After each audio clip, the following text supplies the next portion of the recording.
What are you laughing at, Abby? Chernobyl IRD 3645208 escapee. Welcome. Yes. Is there Islam in the Bible? Or is the Bible in Islam? Which one is it?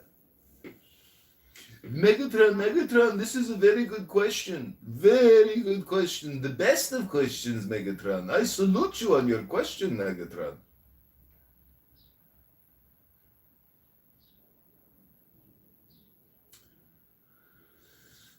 So that was an I don't know. Hello? I told the crowd. Can you hear me? Oh shit. Too early for this, man. Too early for this? What do you mean? It's 7:53 in the morning here. What do you mean? This is prime time right now. What are you talking about? This is when the shit gets done. This is when the city gets built. Not on your time. On my time it will never get built. I don't know what your time is. At the moment it's almost 3 p.m. Yeah, I don't know who said what the fuck, but yeah, I'm extremely happy that Jason's in a worse position to be on that. Yeah, I mean, we were having a good time. Like, it was, it's like I said, it's a small position. I mean, it's not a super small position, but it's small where I can, like, write it off and share it. And it was a fun couple of weeks in Clubhouse, so. We all thought we were geniuses. Can I just say it was never fun at any point? Because I watched it run up to $30 and I caught a falling knife. So, welcome back to another exciting episode of Debating Muslims while Barth installs new doors in a bathroom. That's right, ladies and gentlemen. This is a hardworking American man making America great again. One bathroom door at a time. Good morning. So, I'm also in the Bitcoin room, which I think is one of the dumbest, toxic, retard, R-word places on Clownhouse, and it's perpetual. It never ends. The Bitcoin room is a consistent. Yes. Every single day they go at it. They got this big, fat, disgusting pig British. You know who's back? Who? Isa.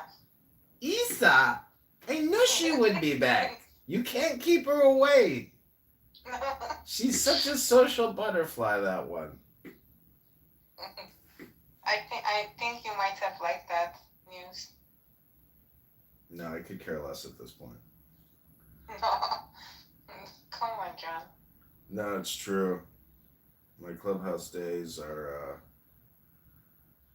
coming to an end because I found out a secret. Do you want to know what the secret is? Yeah. It's just stop talking. That's the secret. It's not really about what I listen to, which is the problem. It's actually me talking. That's the problem. Okay. You know why that's a problem? Mm-mm. Because it's a waste of time. Talking here is a complete waste of time. It is a But fucking waste of time. the value is actually in recording people. It's not in... No, it's also not recording people. Everything. No, that has to be the only value creation. That has to be. Me talking... Somewhat, yes. Me talking here is not very valuable, but recording people, now that's valuable. You think after like 500 years they find your recording? Bro, once I log off the app, I no longer exist in this space. Once I delete the app, that's it. None of you no longer exists. Especially the squiggly guy, the squiggly lines in the audience. Yeah. Him that's not going to tell us whether Islam is in the Bible. That guy just wants to listen in. Guy, I'm no longer going to exist to him. I'll see him on the battlefield. I guarantee. We'll see who wins. Only see him on the battlefield. Whoa, Megatron! Why do you look at the same battlefield? We're not enemies. We're not enemies. I'm going to break that cross and kill the Afwan, Habibi. Islam is not in the Bible. The Bible is in Islam, Habibi. No, listen, I'm just being upfront. Muhammad was the final revelator, the last messenger. Let's see if he can run faster than an Apache helicopter. I'll pray for him. You, Abdo. Hello. Can I just ask this about that topic? Why if anyone give a little bit of, about if the Islam exists in the Bible or not? Why the Muslim, I am as a Muslim, why I care? If the Islam Because you asked me about the Trinity, I'm asking you about where is the continuity in order for your so-called prophet to be a prophet of Abraham, Isaac, and Jacob. Yeah, why exist still? If you want to say continuity, in what sense? That's the first thing. The second thing, I can say you don't have any continuity between the prophet as a Christian or as a Jews. If you are relying on the Bible, wait. I'm answering your question. If you are relying on the Old Testament or the New Testament, why on the hell anyone care if you are saying anything in the Bible, in the Old Testament, in the New Testament? Even if this true, even if your old religion, I'm gonna say even if this true, still my religion saying, at least you know this about Islam, that the prophet is the last prophet. Anything, he gonna say, Who's he the last prophet? Wait, he gonna be true, and he gonna be determination if what in your book is true or false. So anything. There you go. So where is it? There you go. So because you made that comment, Anything right, to ask you, where is Islam in the Bible? I'm not here to teach you English, my friend. You want to answer the question? You want to answer the question? Let me know. I'm gonna listen to your lecture because you guys want to lecture and then walk out. Yeah, you say, I understand that's my question. Good night, Judge Bible. Do a nausea. Do nausea. Oh God. You know what nausea is? The Quran is nausea. This is what you're gonna do right now. You're gonna give me a lecture and you're just gonna walk out. I don't know what is nausea. Let me answer because I think you're a Zayman. The way you take one, I think you're Muhammad is not a prophet. Muhammad is not a prophet. Yeah. Wait, anything Muhammad is not a prophet for. Why you don't let me answer, Zionist man? Wait. Answer the question. Hurry up. Because I answered. Let me answer on this situation right here. Why anyone Let the guy answer. Islam, big homie. Homie, Chill out, big homie. Yo, big homie. What's happening? Let your boy finish, man. Okay, now, as a Muslim, let me answer. Now, as a Muslim, and don't interrupt me. As a Muslim, as I said in the beginning, why anyone in the shut the fuck up right now. Shit, I can't remember if it's Phillips, but I don't remember if it's the Hong Kong May 31 or if it's New York mid-June auction. I think it's in Hong Kong. There's a Yo, big homie, why'd you do that? Why didn't you let them finish, man? my bad, bro. He talking in Muslim stuff. But, He ain't acknowledging it. Yeah, May is pretty good. Oh, you a Muslim too? Although that whole AHA thing is like, clearly there are politics, obviously. And I'm clueless about politics. You said, why are you a Muslim? In Switzerland. Yeah, bro. But this AHA You is follow Elijah Muhammad? the result of some politics. You said my what? Do you follow Elijah? There's, outsiders, there's Muhammad people who last No. are not as well accepted or rock the boat. Yeah, it's just like the whole Holy Trinity bullshit. Yeah. But I don't give a shit about that. I mean, I don't follow it's that. either a heck of a watch, I like it or not. That's it. Well, that's questionable. That's Yes, the main thing is called polymesh. Right, so then the last When I prophet say of what? Muhammad, Oh wow, that's a shit coin, bro. Holy man. What's the shit, man? It's a Canadian ICO polymesh. No, go look at the watch and type in Ming polymesh. It's a bracelet. I get it. I'm just saying polymesh is also a shitcoin.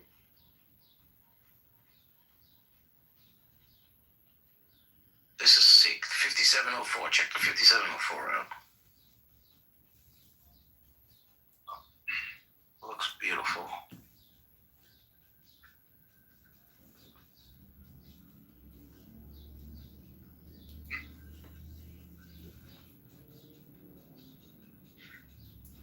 He also collaborated on a tantalum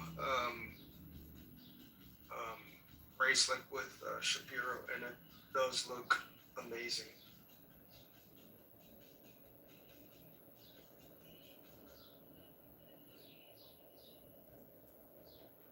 Oh, dude, this kind of bracelet is a small independent Verlaine Mari or something like that. Look up their Verlaine Mari disco, and you'll see that each one comes with 3 bracelets, and one of them is just like this. And this bracelet is awesome for younger collectors. For the Verlaine Mari, because of how it cures. It's not a buckle. It's just metal clip. So as the wrist changes, it's very easy to size it at any moment. My son has one of those bracelets. It's very easy for him to deal with.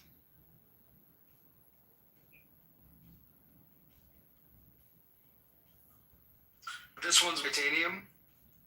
This mesh. Yeah.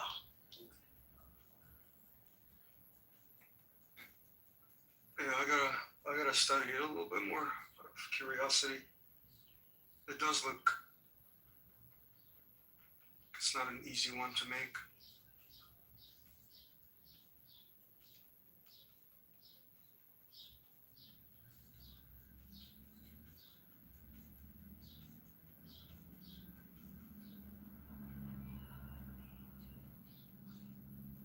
You talking about Ming Polymesh 20mm curved regular or?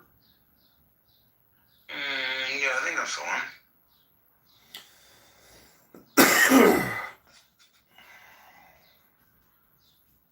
It's inexpensive, dude. It's got a blue dial. What is it? $1,200? $1,500? CHF? Is that the one? Give me a second. The only problem with Ming, I was just doing some research, is that they don't. A lot of it is outsourced. So. Oh, it's not in-house. Truly... Yeah. No, it's not in-house, dude. Yeah, they don't. They just design and they work on something, but not all of the components. I mean, it's a lot. You need equipment. You need a lot to be like independent.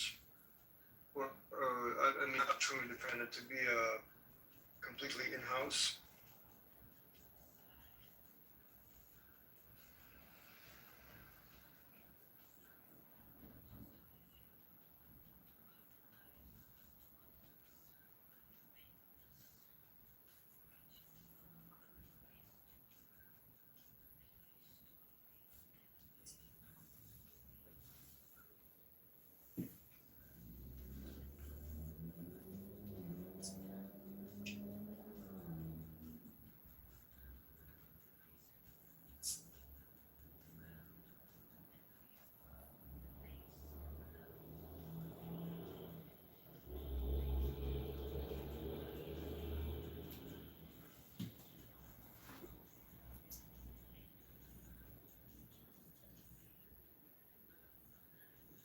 He does make the bracelet itself. Did you see?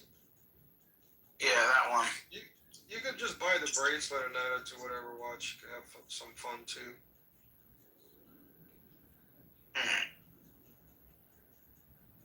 But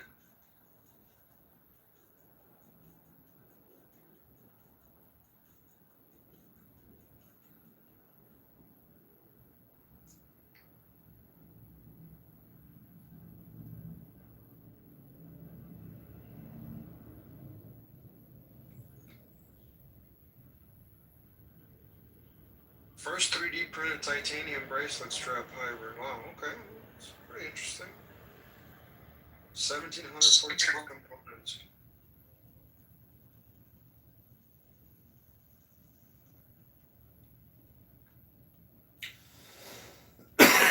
Sintering.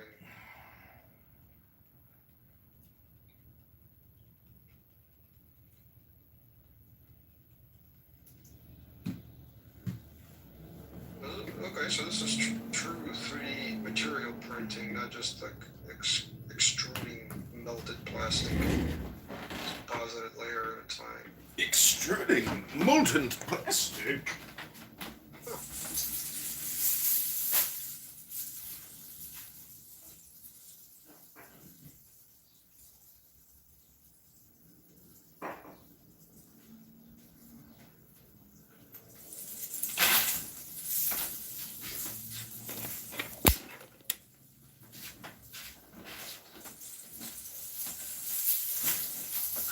Let's see, a lot of these watch make, not a lot, but like Ming, he innovates with modern tech and all that stuff. And besides cool watches, the tech is all, handmade. There's no 3D printing yet, but they'll get there in due time.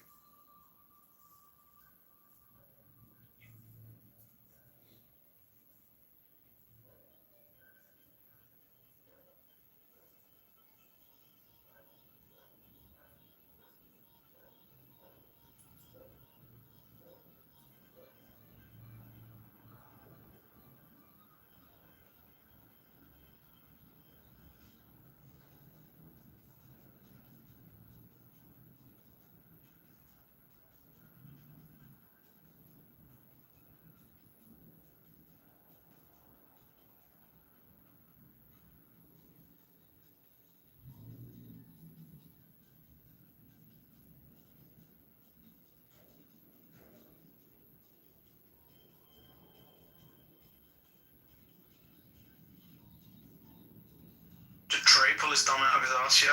Or no? Ain't got to watch.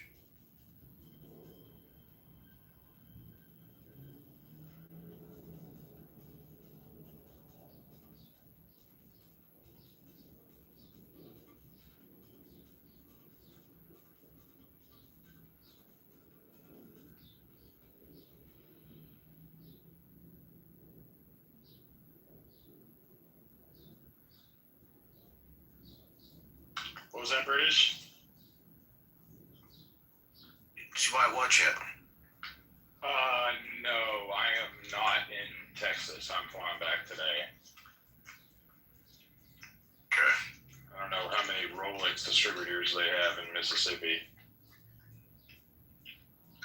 Oh, they got plenty.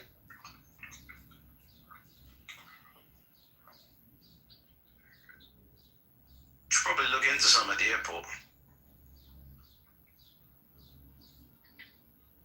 You think their airport has Rolexes in Jackson? I don't fucking know, bro. Not the type of shit all you call. No way. No chance. No chance. I was just trying to be nice. I appreciate that for even giving Mississippi a chance to have a Rolex place at their airport.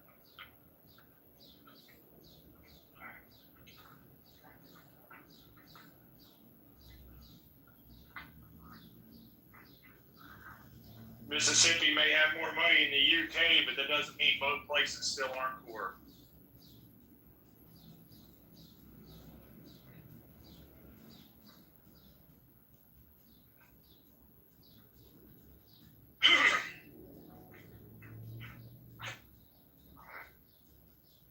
How you feeling, Trey? You all good? Yeah, we're good. Get the bags packed.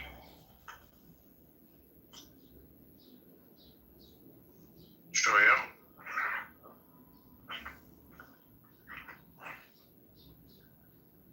Shall I get your blood pressure going again? I can post that picture. Funny guy. Funny guy, British.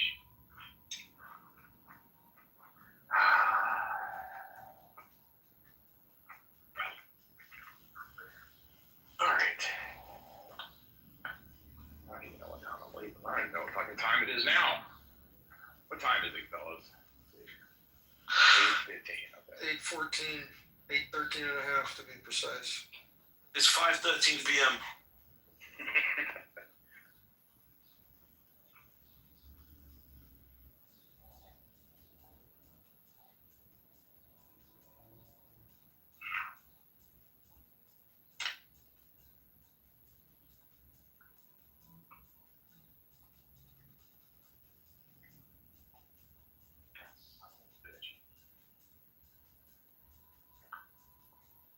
You sound very frustrated, Trey.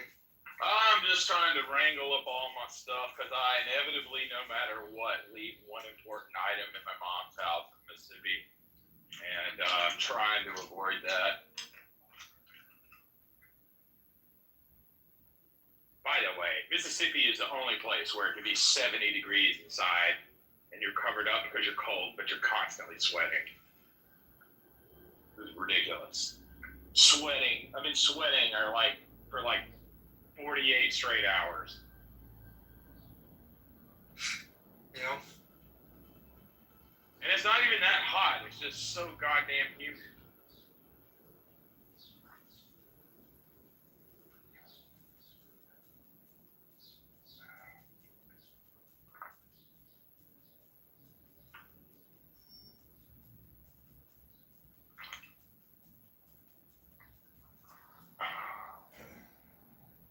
Hey, Mama, you got the housekeeper coming today? Oh, shit, she's not done.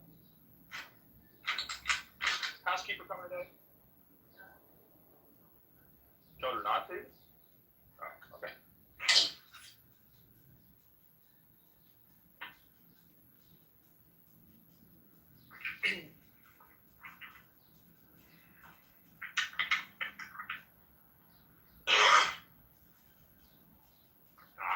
Hey, Mama.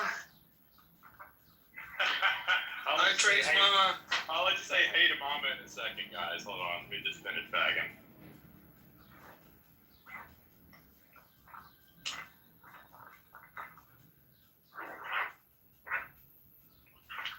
Does she know you won? Yeah, I told her like a week after. It happened, I told her. What did she say? Oh, well, she's incredibly happy and proud. Good, good, good. Did you tell her this is why I'll never win with your support? Did I tell my mom what? You said she's incredibly happy and proud. Yeah. That's why you will never win with her support. You need my support. Oh, I see what you're doing. That's hilarious. Is she happy and proud of you or Eileen? For putting up with me till I won one? I mean, I would be that proud if my son earned a career average of $500 a year, but Shit, I would be of his wife that stuck it through. $500 a year? Disrespect. I'd just like to say, as a NACA shareholder, I'd be happy with $500 a year. I just want to say, as a NACA shareholder, I'd be happy if we just went bankrupt and ended this conversation. NACA shareholder, British, you would just love to actually have your physical shares in your. No, I don't want this. I don't This want. sounds like a support group meeting in the morning. Like a... Yeah, it's all right when someone tells us David Bailey's the future and then Taxwell's harvests their fucking shares. I got the tweet. I got the tweet.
kicked.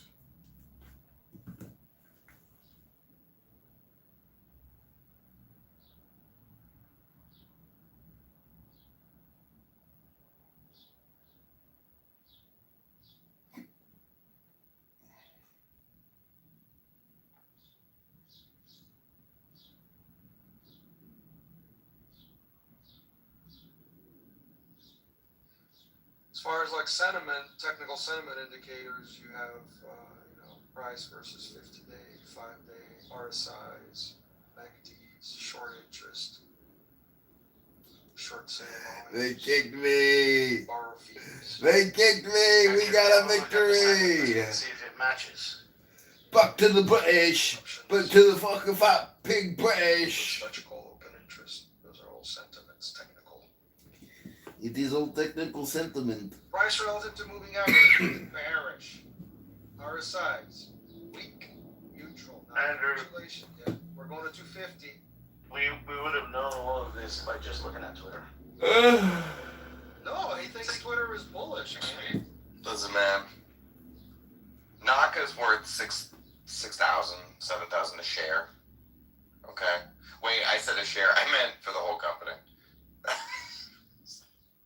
Listen, none of these things really matter. The biggest turnoff for investors is this thing, the authorized number of shares that was at 29 billion shares authorized, which did get cut by 40 because of the reverse split. But the investors have this shit hanging over the stock. Like you don't know when they spring into selling it and diluting you, and it's gonna go down because of that.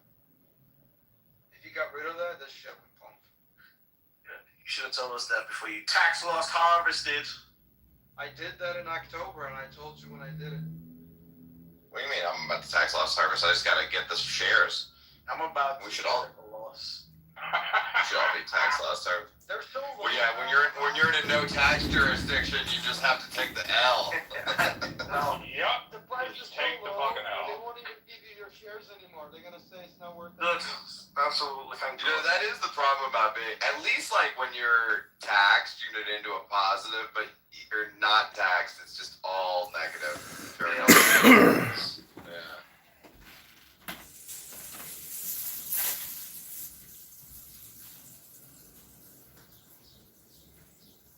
Why do I have to fucking hunt them down for my shares? You know what I mean? They're so Well, incompetent. that's because you and I didn't fill in the paperwork. You, That's you why. really don't have to. Just ask your brokerage account. Like you have a transfer shares from another institution option on Schwab. Yeah. Go in there, type in V stock, and fill it out, and they'll do it. It's Okay, maybe I'll just do that. It's really easy. They'll be like, hey man, we got a request for $9 worth of stock. It says you have 67,000 shares. It's worth a collective $9. I'll be like, yeah, that was me. Yep. Thank you. Send that over, please. Thank you. I'm looking at tax loss harvested.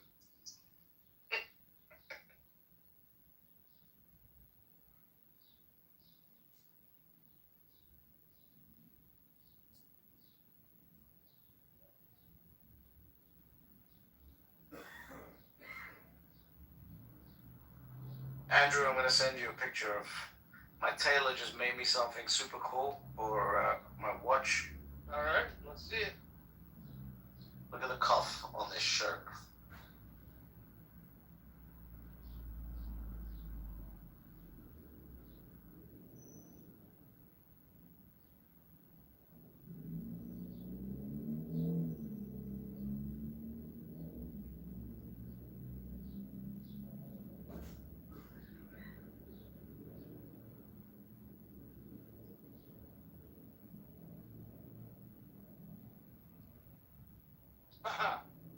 Dude, I love it. So when you bring your arm up, the watch is like perfect visibility. Where did you see this? I like this. Yeah, it's cool. I didn't even know this was a thing. It's not really a thing. Wait, so I you've was just never seen this before? You didn't copy it from somewhere? He was like, he showed me an idea when I was over there. I think it was on an Instagram video or something like that, or a YouTube video or something. Yeah, yeah. And I was like, let's try it. Fuck it.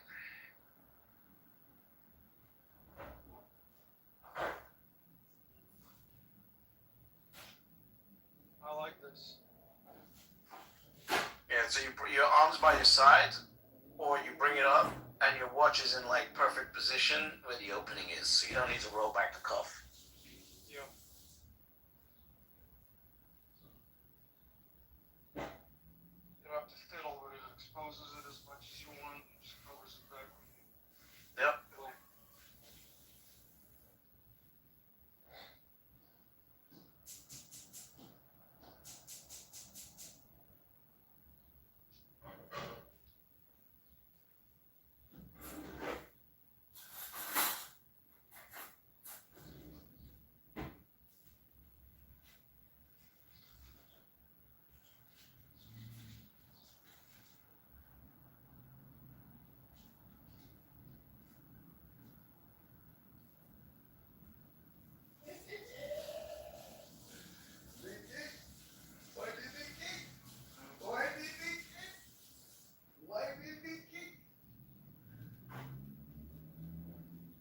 I need to figure out today if my new gun is pulling left because the sights are off, or if it's just so fucking tiny that I'm shooting it wrong.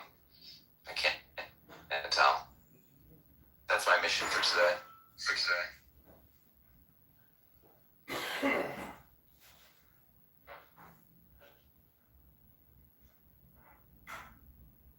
Which is a good excuse to go back to the range.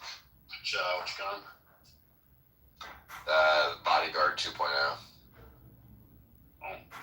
It's a little teeny tiny little small pocket gun. I struggle with my P365, little tiny thing. I like the P365 too. That's the P365X macro is my main carry gun. But this is for the pocket when you're like wearing swim trunks, you know. Yeah, I heard what you were talking about pocket carry yesterday.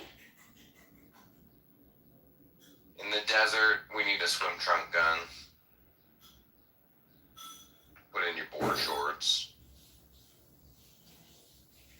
Gotta stay ready, bro, at the pool, bro. You know? You never know.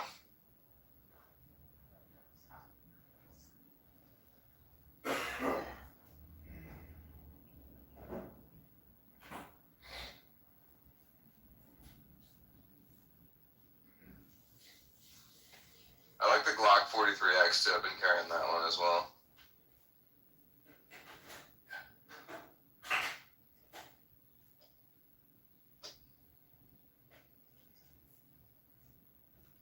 By the way, guys, Casey sent me a picture this morning of him after a long night last night.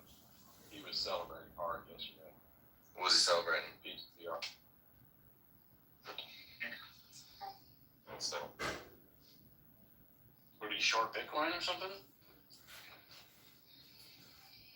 He was celebrating because of his iron run yesterday. looks like so.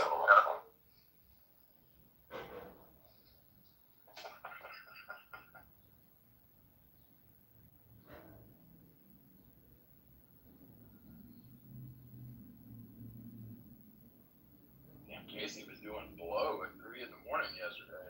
Jesus.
price, $179K. Wait, what year? Have you killed yourself yet?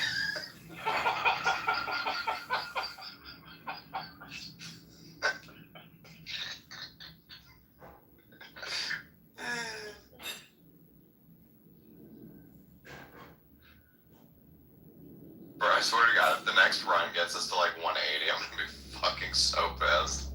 I'm gonna be so pissed.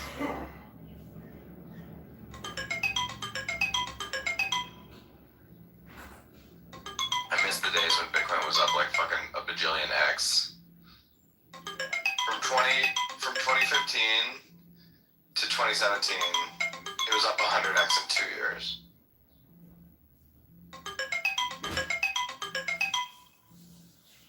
Those were good times.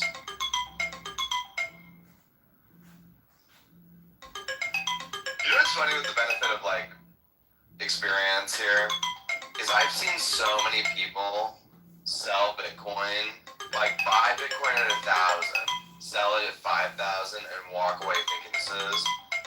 And what's funny is those same people today will look at me at 73,000 and be like, "You poor son of a bitch." You know, it's like, dude, you sold at 5, dude. It's 73.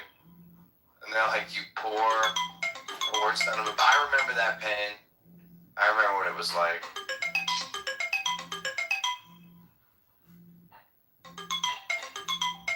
Seen them all come and go.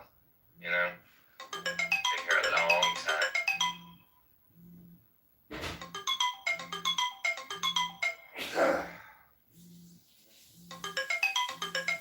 It'll be just, at the end of the day, it'll be just me, Andrew, Jen Seth, and Michael Saylor.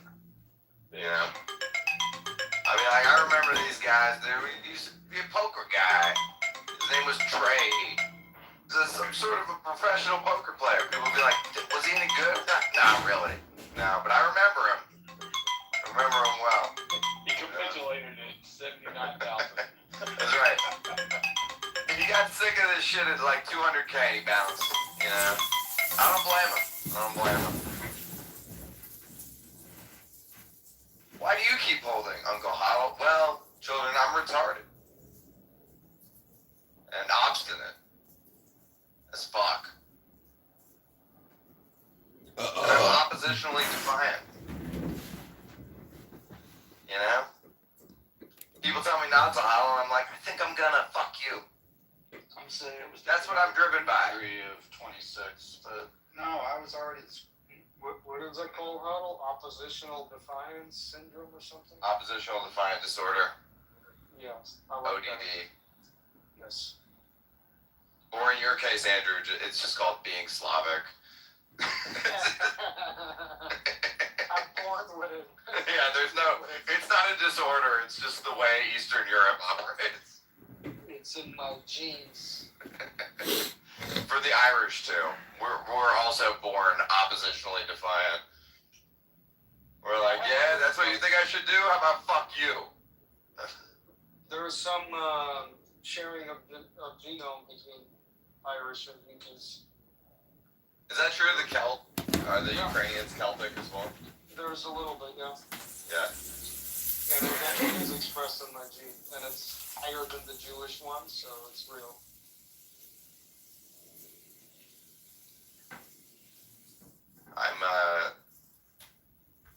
I'm very much just split between Celtic and Germanic. Right down the middle. But I noticed some of the Slavic tendencies in my wife and mother-in-law. But they're barely Slavic. Polish is like barely.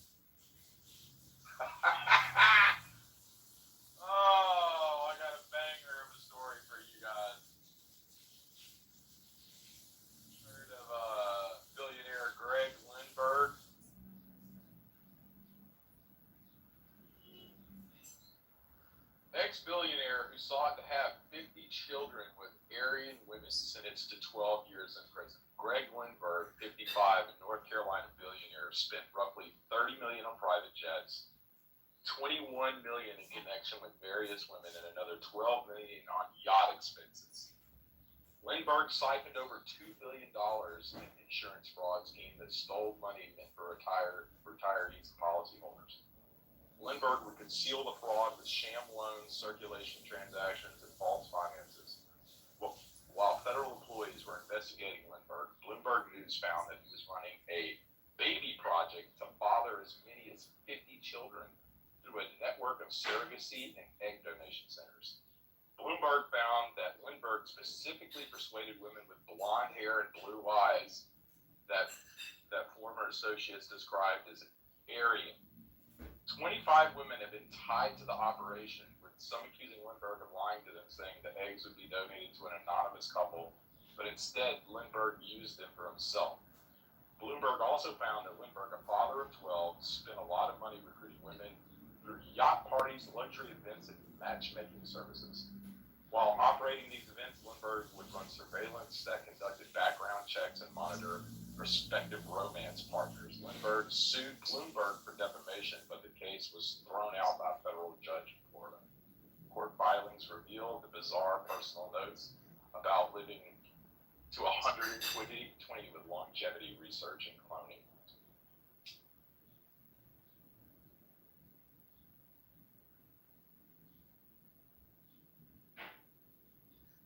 Okay.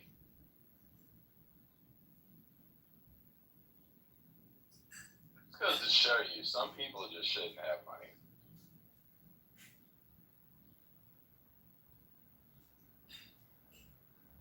Or be alive. Yep.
Yeah.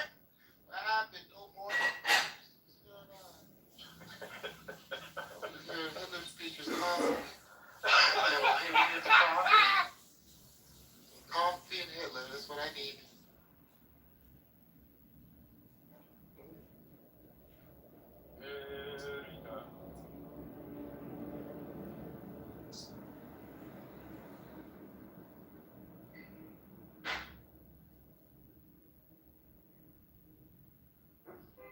Dave, why'd you kick Zach, son? Explain yourself, bro. I haven't seen Zach since Dave kicked him either. Dave, why'd you kick Zach, bro? Why'd you do it?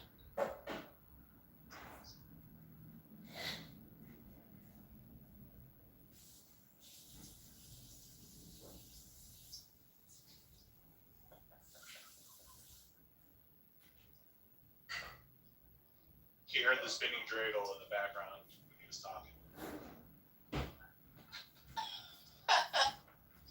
Zach is one of the coolest Jews on Clubhouse. Defending Zach. You can take G off, but I'm defending Zach. Damn. Take G off, though. don't know, man. I think Geoff, he operates from like a different pattern. You know what I mean? Like, I think I'd take Geoff over Zach, though. Oh, sorry, Jimmy. Yeah, no, I got super triggered. And they had me on speaker before they opened up the shop. They called me back. That's good. We got Ethan in the house. They said we called our We wives. got Ethan They asked in if the they'd send house. pizza here. And the people at the store said no. The lady that ordered pizza said that you would probably say that's that crazy lady from Florida.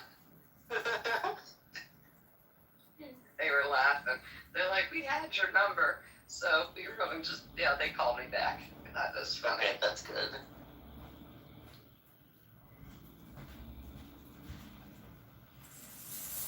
I can't believe the pizza shop started laughing about it. Everybody laughs about it.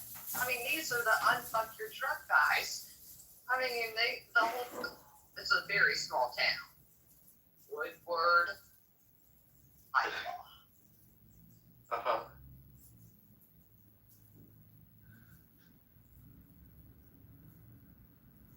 But yeah, Francie, I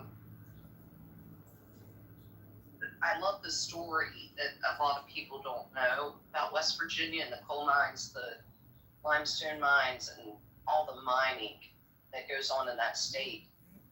And with the pepperoni rolls, how those women back in the day could figure out what to make to get their guys in, and it would still be good by lunchtime. It's amazing. That's ever get great. bored of what the story is. So, I'm gonna put something in the chat. If you guys get a chance to look at it today, it probably will piss you off really bad because it's called The Book of the Dead. It's but in the 1930s, they were going to do a hydroelectric project, but they had to tunnel through this big mountain, and there was, I guess, limestone in this mine, and it when it's ground down or messed with, it creates silica dust, and when you breathe, you're breathing in like stuff with little pieces of glass in it, and it like They're just fine dust particles, and dust particles are rough, so people make it seem like glass, but it's not glass. Like, that's what Christina was trying to say earlier. Okay, I got it. I didn't know, but this book, it lists every person who died in it. These two women in the 1930s. It's the only book, and they did reach a settlement. But the thing that is horrible about this is they did this intentionally, but they mostly brought in black men, knowing what was going to happen, and some Chinese men, because a lot of the people from China would come to mine here because it was conducive to the mining they were doing there. So, but very few white people. But some of these men didn't make it 6 months. I mean, it was just you were bleeding, but these people, they put them in these little shacks that had dirt floors, and the roofs leaked, and it was the most horrible conditions in the whole world. So I put it in the chat if you want to save it and look at it. It's very infuriating, but the thing is my question is, do we learn from our mistakes? I think a lot we have. I don't know what you, Beth, think of it. I think we do, and there's a lot of dangerous jobs, like oil rigging, I guess, is that's really dangerous, right? Mining. That's definitely a dangerous job too. I agree, it's dangerous. Just the fact that they use minorities, though, it just, I can't talk about it anymore. It just makes me really angry. That's why AI robots can be abused, right? Like, if you don't want it in society, let them buy. So if you shop at Walmart, Chinese slaves make the Walmart product. Yeah, you're right about that. Oh my goodness. The one thing about mining, though, was that the Chinese that they did hire, they were a smaller, like, if you've ever went to a mine, right, and look at the holes that you had to get through. Now they have little train thingies that can go through them, but back when my grandpa was working in the limestone mines, and my best friend Megan, her dad was too, they had to crawl. There was no other way, and you had to be little. You still have to do that. It's a lot of mines, especially up in Pennsylvania. Crawl. And it's cold. It's like 45 degrees or something. It's freezing. Anybody have any See You Next Tuesday stories for our See You Next Tuesday room? I don't know what that is. You'll figure out next Tuesday. You will figure out next Tuesday. Or if you want to explain it, but, I want to call out asshole behavior. Anybody got any asshole behavior they need called out? Always. No. But I love the way I mean, are you in America? Last time. Whoa, guys. It's carnage. It is carnage. Thank you, baby. Asshole behavior is making you. It was carnage. Limestone mines. Is something wrong with the greatest country on earth up high up? That wasn't a This bias. is not the greatest country on earth. I'm sorry. I'm American, and even I know. Traitor. It was carnage. So Hank. So, what is the greatest country on earth if it's not America? That's my favorite question to ask people who say America isn't. Oh yeah, he agrees. And crickets, because they don't have one that's better to give as an example. Perfect. It is the greatest. With all of its flaws and imperfections, it is the greatest country on earth. Come on, man. America is. maybe it's Australia's a penal colony. What are you talking about? lines, size. I mean, if you're an emu, it's a great country. Saying the word penal is really fun. Australia, I heard that in the 80s, there's some nuclear test happening. Colony. Why do Australians hate didgeridoos? That's my question. Why do they hate what? I don't hate didgeridoo. I mean, are you speaking to an Aboriginal or someone racist against Aboriginals? That's the joke, right? So it's like they don't hate the Aboriginals, they just hate the didgeridoos that they play. So that's why they did what they did. That's kind of a joke. Maybe New Zealand is one of the best countries because it's farther away from Australia than what looks on the map. So, yeah. It's just hard to be mad at a country where the majority of animals hop. And one That's a good point. That's a good point. Yeah, and they all have those pockets. Even Australian people, have pouches to keep their stuff in. Yeah, I was going to say they even hop. The humans. Yeah. Every time you're walking around and you're like, I need someone to hold something, your husband can be like, yeah, here, put it in my couch. These goddamn hoppers. I know. And then they just run away when you clap. It's not threatening. What do you guys think about saying Russia's one of the best countries? I want to see the reaction. Why don't you go move there, Nar? Go move to Russia, then come back and inform us. Yeah, sure. If I make it out of the KGB, yeah, sure. Thanks, guys. Let me know what it is. Maybe most beautiful women. They got that going for them. I will say that I guess, well, they have a close-knit community when it comes to the women in Russia, so.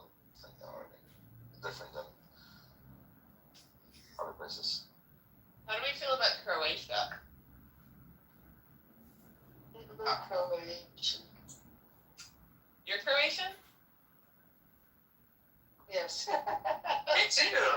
No way. I am also Croatian. No way. Shut up. You're joking. Yeah, that's Mr. Giant. My family's from Dubrovnik. Oh, really? Mine too. I don't believe you. Me? 3 Croats in one room, the odds are not making sense right now. Marco, Dala. What about like Luxembourg?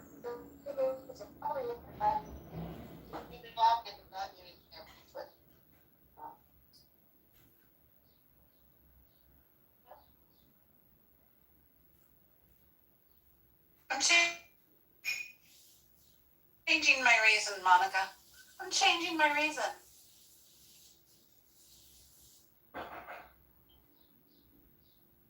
No, I want to celebrate. There's so many Croatia. That never happens. We're taking over. We're taking over. Yay! Now we just need Monica's changing her ring for two. Wait, no. We just need Weird Al Yankovic in here. Is he Croatian? Yeah. He is Croatian. That's for the love of God, please.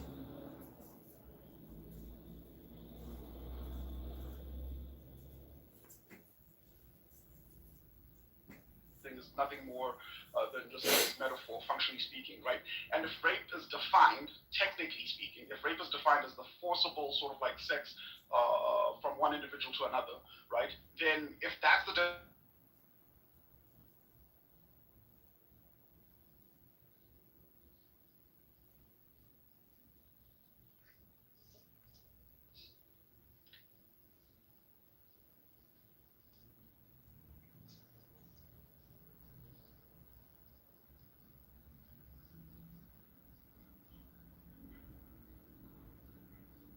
room, right?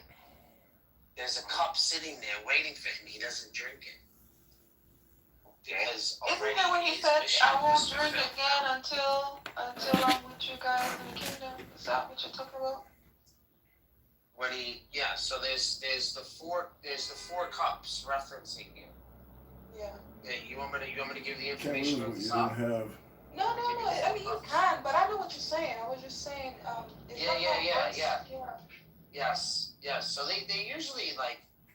I think this is mentioned a lot. And this is mentioned in Luke here. Let me post it on the top so you guys know what I'm talking about. I think that also like mirrors the Galilean marriage thing. That's what he says. It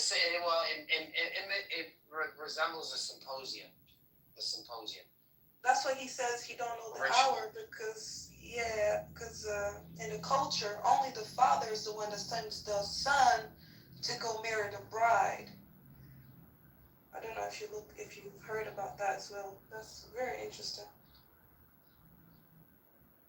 So this is a Passover ritual, and this is in Exodus 6:4, right? And he says, the first cup is I will bring you out, I will deliver you, I will redeem you, and the last cup is I will take you as my people. So, I just wanted to let you know, because I think a lot of this stuff kind of slips by, even though if you see them using the apologetics. Sometimes, Omar, you're smart enough to ask them, like, what is this? What does the cup mean? And I think this cup, because they're using a reference, right, to say that he's praying, but yet the same reference is he's saying that he knows that he's going to die. He knows there has to be a sacrifice. So I just find it funny because I hear these like, apologetics going on all the time, and they love bringing this verse up. But the verse is literally talking about him being crucified and dying. And saying what? Like This is the verse where he's bowing and he's praying.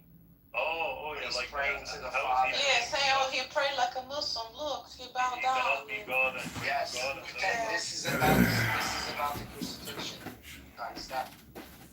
I know that there's explanations for that. How there's his human nature and. You know what I'm saying, right? Hey, that's why I brought it up. Yeah, I took a screenshot of that information. It's so nice. Thank you for that.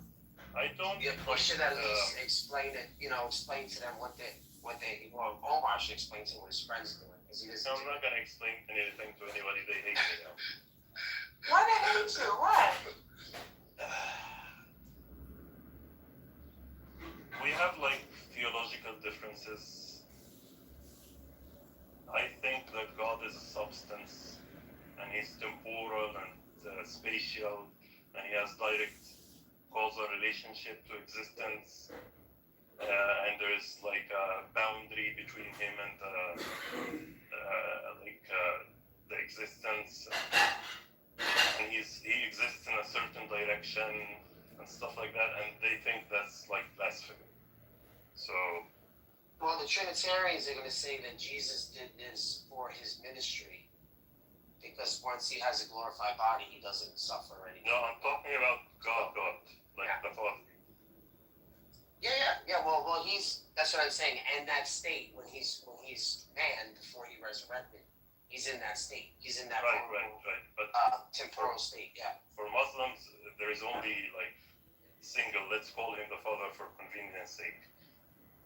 I think even if I was a Christian, I would still believe that the Father is temporal and like spatial and like, because I don't believe in the existence of non-temporal and non-spatial concrete objects. That to me, that would be like saying that the God is like the number 3, or like that's nothing. Like that's just something in your head. So that's the current difference between me and them right now. Funny thing is that what I'm saying is the entailment of what they're saying. Like my sect is like highly substantialist. I'm not gonna say physicalist, but I'm gonna say substantialists in the modern sense. But they don't like to commit. They tell you like, oh, these words weren't in the Quran and the Sunnah. Yeah, I understand. I get it. The words themselves didn't, but the meaning is clear. Like, there's no dispute that this is what Ibn Taymiyyah believed. If you translate it to modern philosophical language, that's what he believed. I don't know why we're embarrassed of it. Like, I don't get it.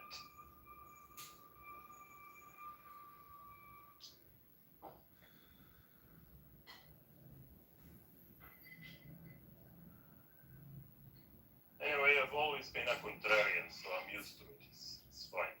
I think it's better to be that way. So I'm a little bit of a contrarian. Yeah, I've noticed you're a contrarian as well. Oh yeah, big time. They hate me for it. I'm too much. Yeah, I remember when I opened the room to declare my return to Islam, and I said like, look, I'm not signing any contracts with anybody. I don't want any assumptions. Like, you people gotta calm down. The Salafis were very happy, although I didn't say that I was a Salafi for different reasons, but I was basically mainly agreeing with them. They were happy because a lot of high-profile atheists who came back during the periods were Ash'aris. Ash'aris are sort of like Neo-Platonian, speculative philosophers type thing. So they were happy that a high-profile atheist came back to their sect. I'm like, people, like, be careful. I'm not, like, you might not agree with what I'll say later.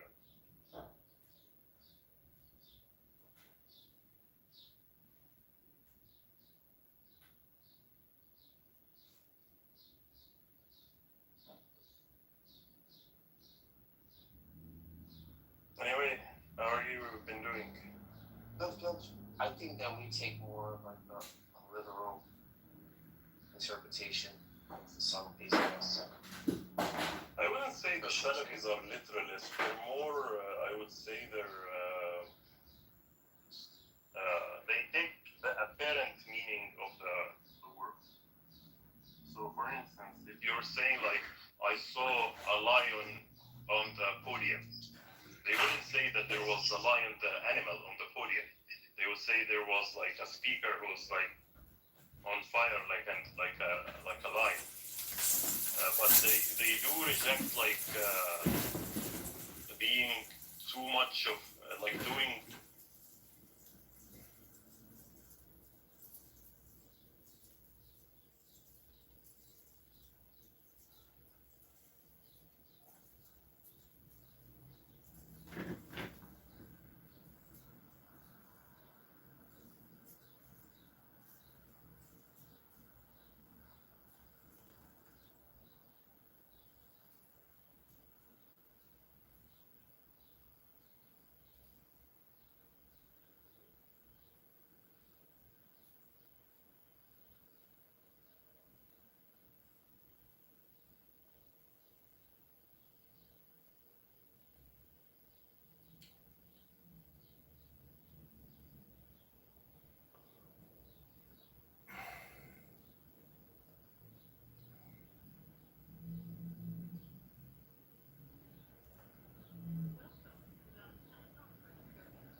Three participants on the call, including you. You are joining your conference as a participant. For a menu of available commands, press star pound. Team number is 839-2026.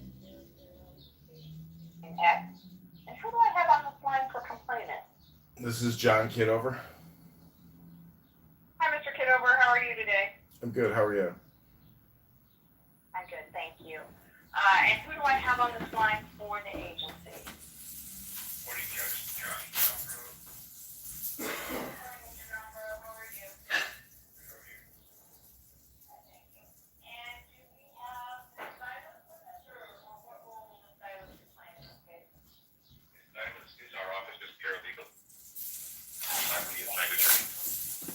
Gotcha. Thank you so much. All right, well, we are here for an initial conference. Let me start by just explaining the initial conference is not a hearing, it's not evidentiary, we're not going to be deciding anything on the merits of the case today. It's simply my opportunity to bring the parties together so that I can explain my process and the process in hearings moving forward. We don't set the hearing date today or a pre-hearing date today. We do those things down the road after we fulfill some other steps first. And if there are claims that survive those other steps, then we will have another conference like the one we're having today, where we will set a date for a hearing and a pre-hearing conference. And I will set deadlines for the things you need to provide to me before those conferences. But for today, we're going to talk about best modes of contact with me, some email protocol. We'll discuss some preliminary questions that I have that I want to go through with each party. We'll talk about a process called discovery. If we need to get to that point, that is a process by which the parties can fill any evidentiary or information gaps that might exist in the report of investigation as it exists today. It's a process that occurs between the parties and that you don't involve me. But I'll talk more about that specifically and define some terms that are used in discovery and if we decide that that process will be necessary. We can also talk about any preliminary motions that the parties think need to be filed in this case before we would get to a hearing or a pre-hearing conference stage. I will want to talk to the parties about settlement before we get off the phone to see where you all are, if you begin negotiation, if you're interested in negotiating, just where you are in that. I want to remind the parties that hearings are closed, confidential proceedings. They're not open to the public. And even though it's a dispute that's brought you before me today, we need to maintain civility and respect for one another in all matters moving forward.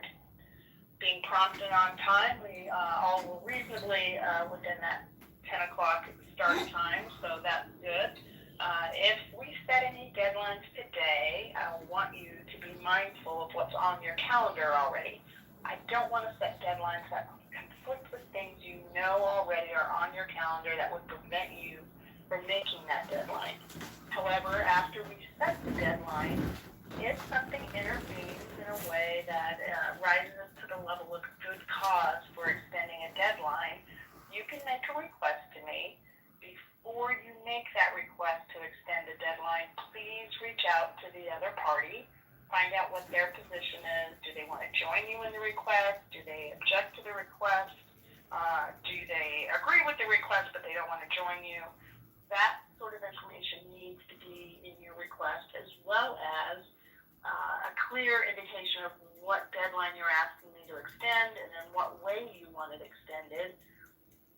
If you're asking me to postpone a conference, such as this one that we're having today, you need to also additionally, when you confer with the other party, make sure you're talking about what date would work for you alternatively. If I agree that you have good cause for what you're asking me to do, and good cause, let me just explain, for either an extension or a postponement would require you to show something more than just kind of general routine busyness.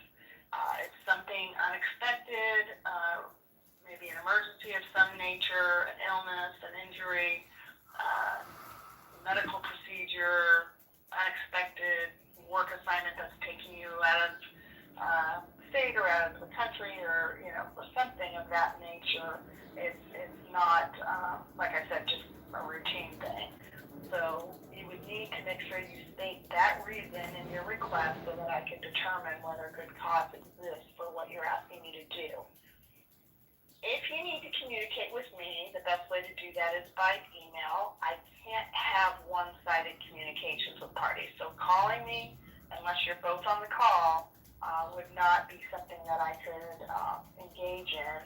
Also, the other problem with calling me is often I'm in conferences like this one, or I'm in a hearing, and I can't answer the phone. So it's going to go to voicemail. You're going to leave me a message that's going to get transcribed to email, and then I'm going to be responding to the email anyway. So I just find it more efficient if parties will reach out to me via email first. When you do email me, please make sure that you're including the case name, meaning the party name, as well as the EEOC number. I need both of those things to be able to be clear on emailing me and why they're emailing me. I can't have, again, one-sided communication, so it is very important that you both are included in any emails to me. Also, make sure, since we are using email as that primary mode of communication, that you're checking your junk folders, your spam folders. In the subject line with the case names and the case number, if you could include a word or two about why it is you're reaching out to me, that would be helpful as well. When you upload something into the official case file in the for a complainant, that would be to the portal for the agency through FedSep, make sure that you're then attaching that something to an email and send it to me. Two reasons.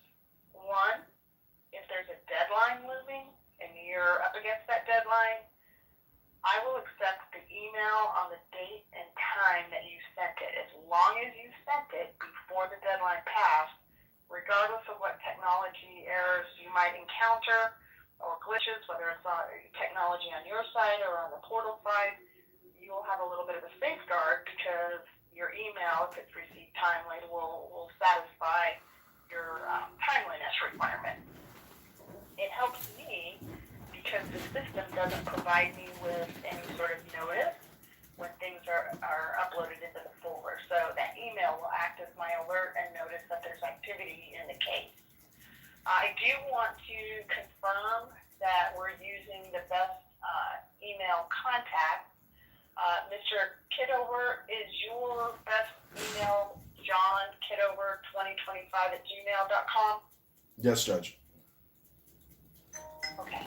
And for Mr. Dumbrow, of course, we have your irs.pres.gov. Do you want Ms. Silas included on communications with you?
that in my order then, and it'll be there for both parties. So Mr. Kitover, make sure when you email Mr. Johnbro that you include that GLS email address as well. It'll be in my order, so you'll see it there. And of course, when I email you both my order, you'll have it there as well. All right. Mr. Johnbro, any concerns with service by email as I've described? No, Judge, no concern. Okay. Mr. Kitover, do you have any concerns with receiving and sending things by email in this case? No, Judge. Okay. I want to go ahead and do a little bit of a preliminary exercise. When I do this exercise, I do it one party at a time. That's mostly to make sure I'm not misunderstanding who's talking, as well as to make sure we're not talking over one another. So don't read anything into who I start with. If I don't start with you, please be patient. I will circle back to you and ask you primarily the same question. So if you hear something that you think differently about, or you disagree with, or Hello? you just maybe you agree but you have additional Hello? information you want to provide, just wait until I Hello?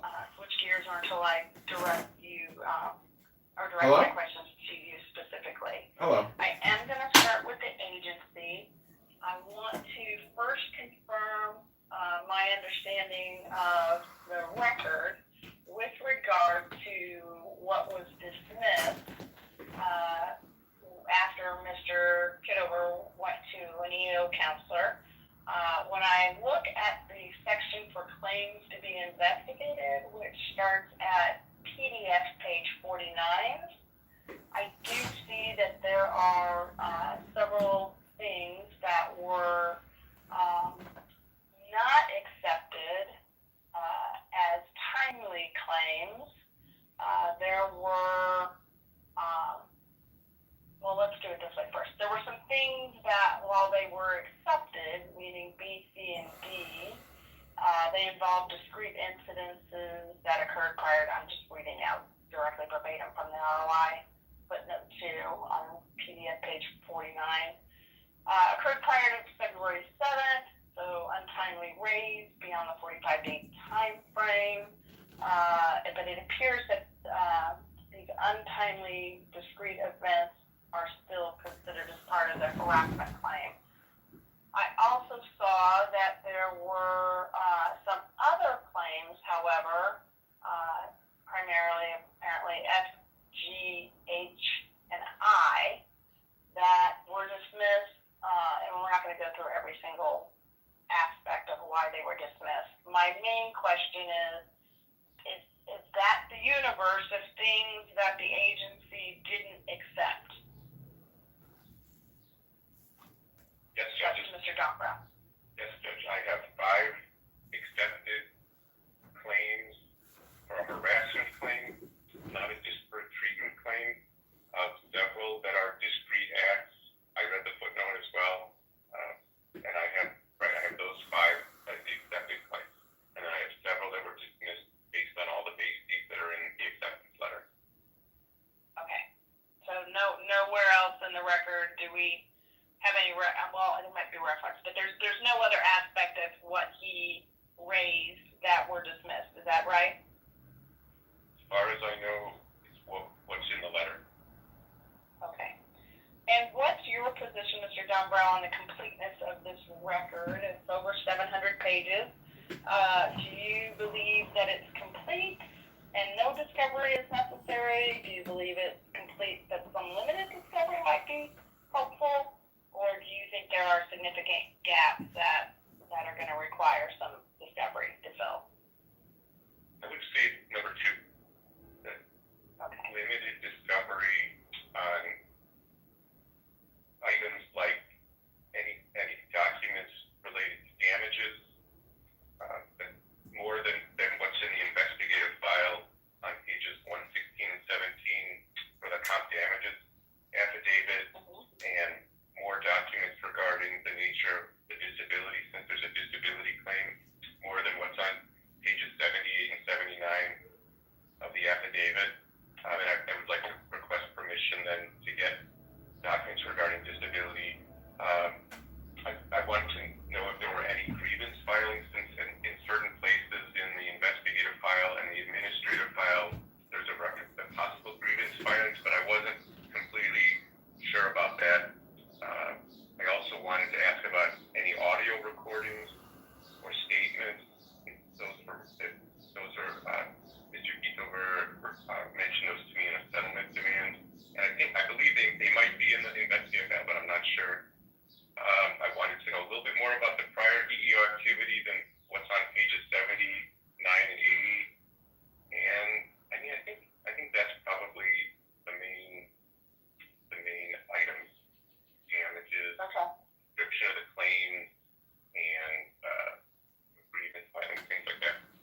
don't. I think it's a limited option that you mentioned.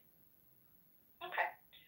You raised the issue of grievances, so we don't need to belabor that. You've stated your position. You're not sure if there were, but because there are some references in the ROI union activity, that's something that we probably need to figure out. And in a moment, I'm going to ask Mr. Kitover, and we'll see what he says. And if we're still uncertain, then we can talk about a plan moving forward.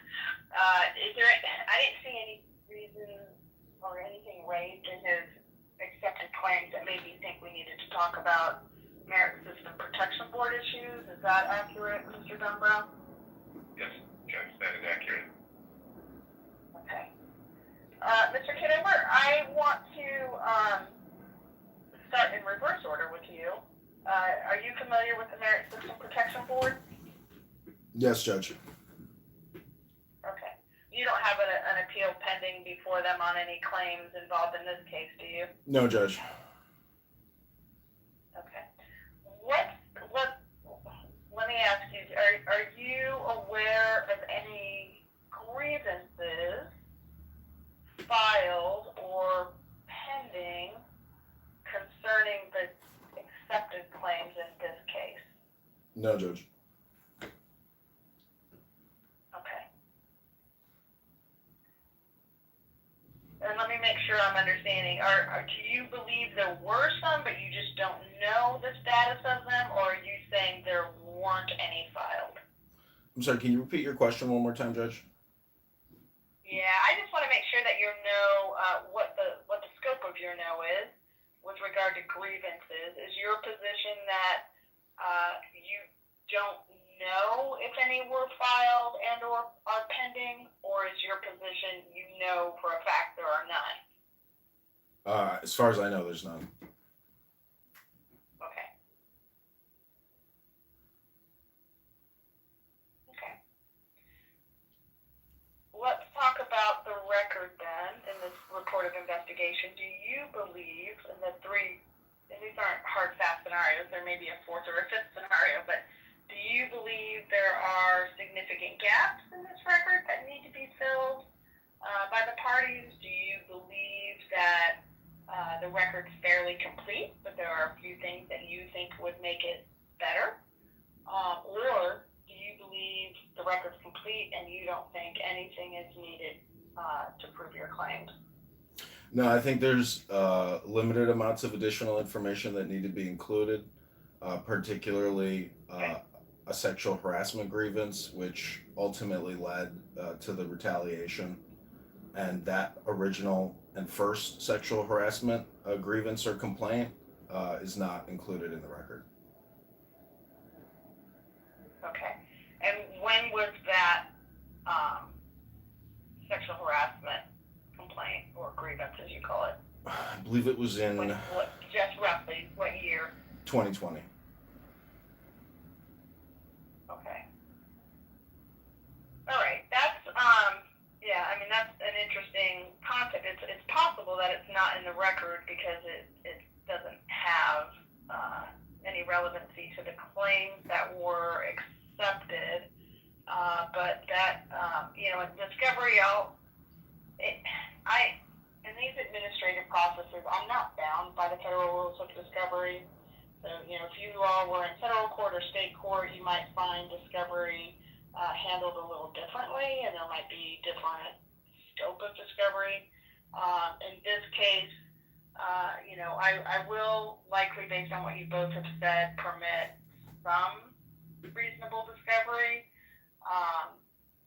So to the extent you think that has some relevancy, and I don't know what Mr. Dombrow's position would be if you made a request for something that far back, but if you can make a good argument for why it's relevant to the claims that were accepted, discovery is a little more lenient than what you might be able to use in a hearing. So, in other words, while you sometimes can ask for things that arguably should be produced, you may find yourself with a hurdle down the road in terms of being able to use it at a hearing. So just keep that in mind. Is there anything else, Mr. Kitover?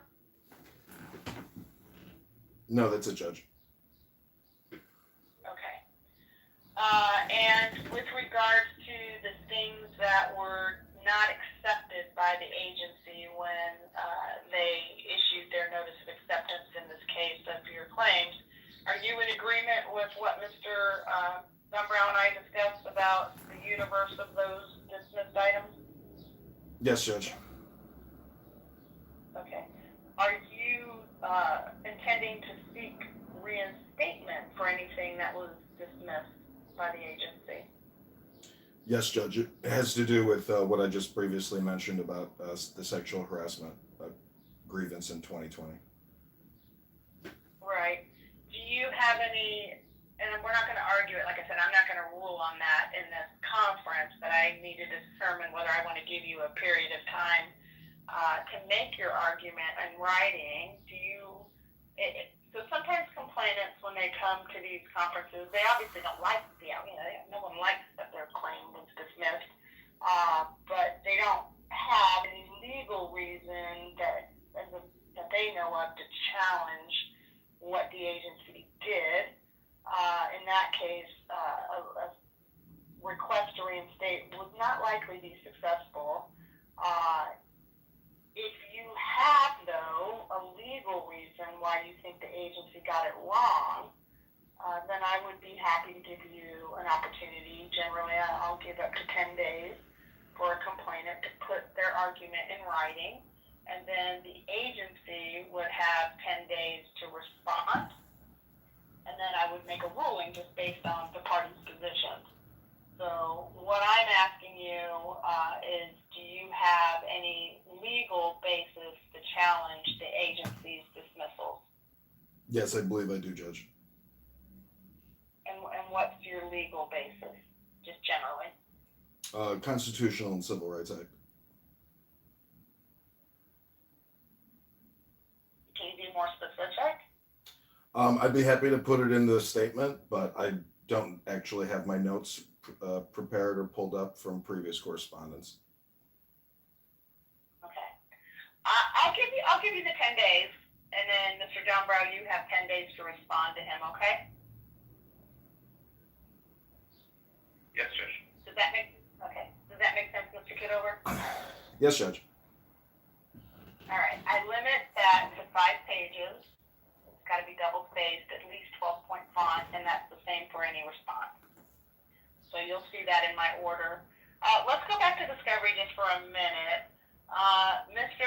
Kitover, are you claiming as relief in this case? So if you're successful in meeting your burden's by preponderance of the evidence, meaning you have to tilt the scales just past 50% in establishing that the wrong that you allege actually occurred and was unlawful. And if you're successful in doing that, then you then have the burden of proof in establishing that any damages you claim were caused by the agency's unlawful action. So you have kind of 2 steps you have to get past by preponderance of the burden, or preponderance of the evidence. My question to you is, if you're successful on that first hurdle, right, of establishing liability, meaning unlawful conduct as alleged, are you claiming relief for any sort of physical or emotional, mental injury? And let me try to distinguish what I'm talking about. So under the EEOC Management Directive, there is language that requires the agency to seek typically written approval before they ask for limited medical records. And the medical records can be for establishing when we have disability cases. If there's not enough evidence in the record to conclusively establish that the disability that's claimed, then the agency can seek limited discovery into that. Not your entire medical records, not for every disability that you may or may not have had, years prior or since. It's at the time that you made these allegations concern, were you disabled or was there a disability, since you're claiming as a basis disability. But there's a second area that agencies can request some limited medical records, and that's if a complainant is seeking relief for an actual injury or harm, so either physical, mental, emotional. That typically is involving ongoing injury, a diagnosis from a doctor, a prognosis, treatment plan. So those sorts of things usually signal that someone is seeking relief for the type of injury that would open the door for an agency to properly seek those sorts of records. If a complainant is just claiming a general emotional distress, usually that's indicated by I think I'm entitled to relief for the anger that the discrimination caused me, the humiliation, the embarrassment, the sadness,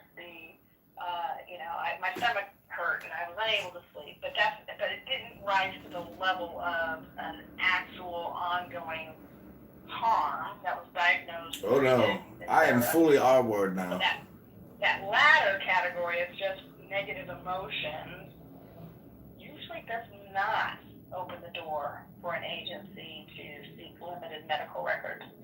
So with that explanation in mind, are you able to say one way or the other where your claim for relief might fall? Does it fall towards the side of actual injury, or does it fall towards the side of negative emotion?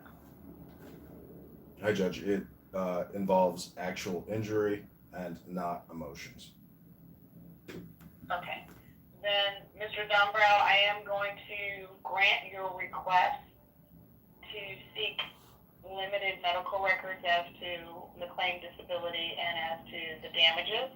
Again, that's not an open carte blanche ability to seek an entire individual's medical history and records. It's got to be pretty specifically tailored to the claimed injury and the claimed disability.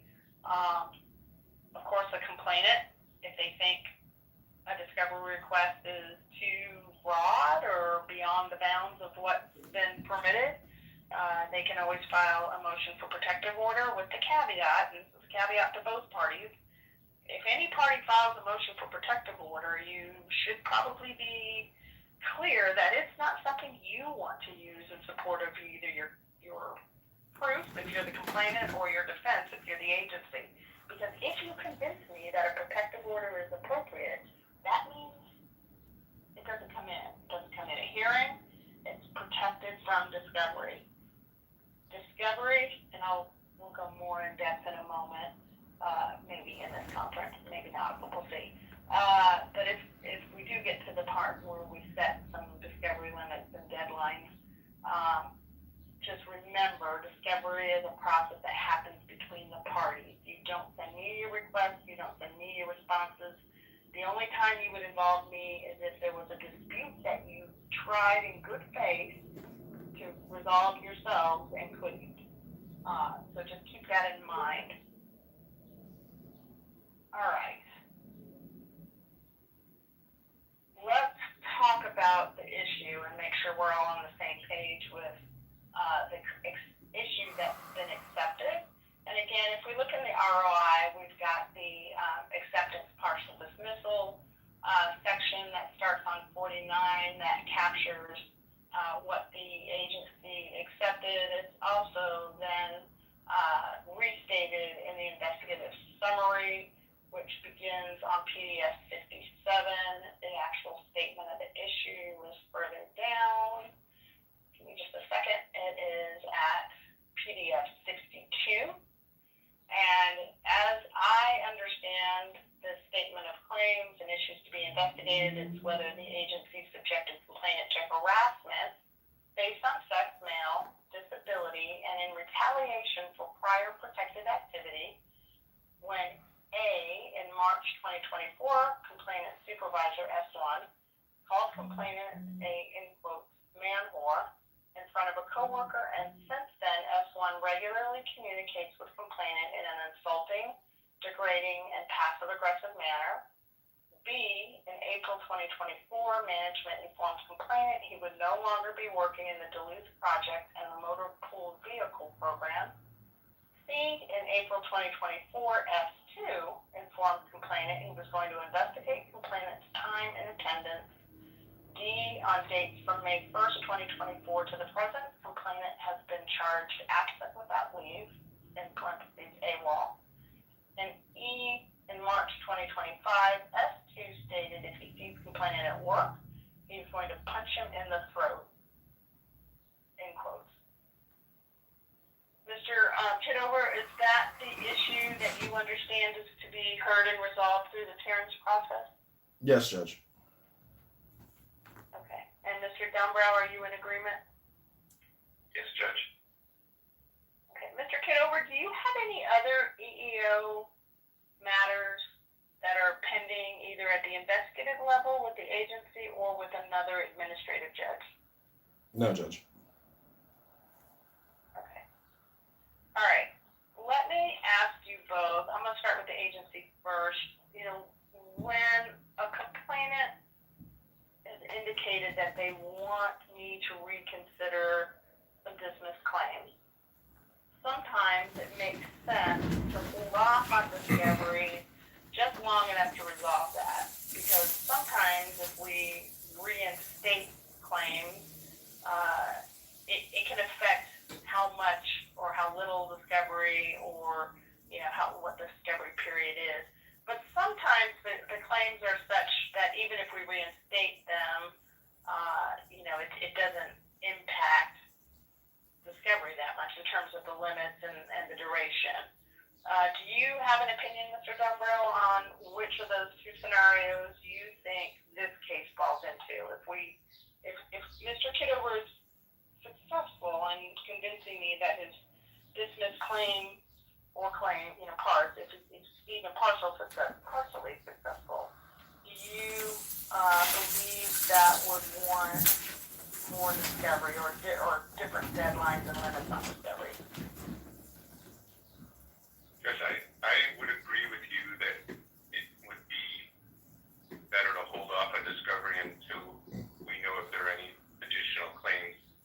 Like, for example, I think G is what we were talking, is what Mr. Kitover was talking about with this other complaint or grievance. So while there are questions that we could ask each other or that the agency could ask that aren't part of the dismissed claims, I think that there could be some additional ones that come from having any dismissed claims potentially reinstated, especially G. Okay. Mr. Kitover, do you agree with Mr. Dunbrow, or do you feel otherwise? No, I agree. I think limited discovery is fine, Judge. Right, but the question is, do you agree that we should hold off on setting deadlines and limits until we've determined what may or may not be added back into the case? I'm really either way because they've already determined, I guess, what has been accepted by the counselor. So if this is not admitted, I mean, I'm still prepared to proceed, but I think based on the importance of it in terms of being the starting point of my claims, that, you know, we can hold off. I mean, it's fine by me. Right. Let's do this. Let's go ahead and let the request for reinstatement play out. Again, you know, that doesn't add that much more time to it. I give you each the 10-day period. So Mr. Kitover, again, what you'll see in my order is you'll have 10 days from the date of my order. And I believe I can get my order out today.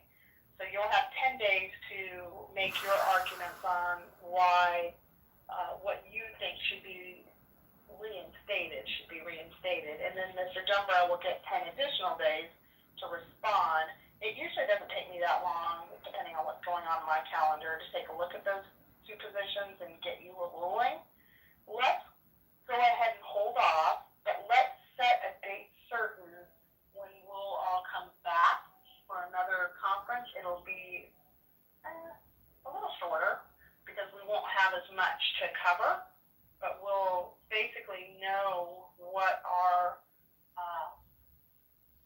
scope of the issue is, right? It'll either be the same as we addressed today, if we're unsuccessful. But if you're successful, there will be things added back in, and then we can make informed decisions on how much discovery is appropriate and what the length of time discovery should be. And then we can also set a date for any other motions that the parties think are appropriate. And doing that, so I want to build in at least the 20 days, the 28th. Let's see.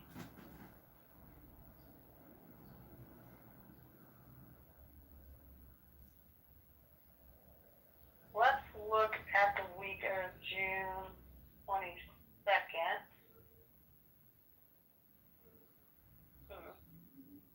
Do the parties have availability? I've got some pretty good availability on the 23rd, the 24th, or the 25th, either before 11 or after 3. I'm going to start with Mr. Kitover. Is there a particular day that week and time that works for you? Either of those days work, and after 3 p.m. would be great. Would be better. Okay. Mr. Dumbo, what about you? Judge, the best day of those 3 is June 25th. I'm sorry, what was the time? I didn't hear the time. It would have to be after 3 for me, so let's just say 3:30. After 3 That's Eastern. time. Yep. So 2:30 Central.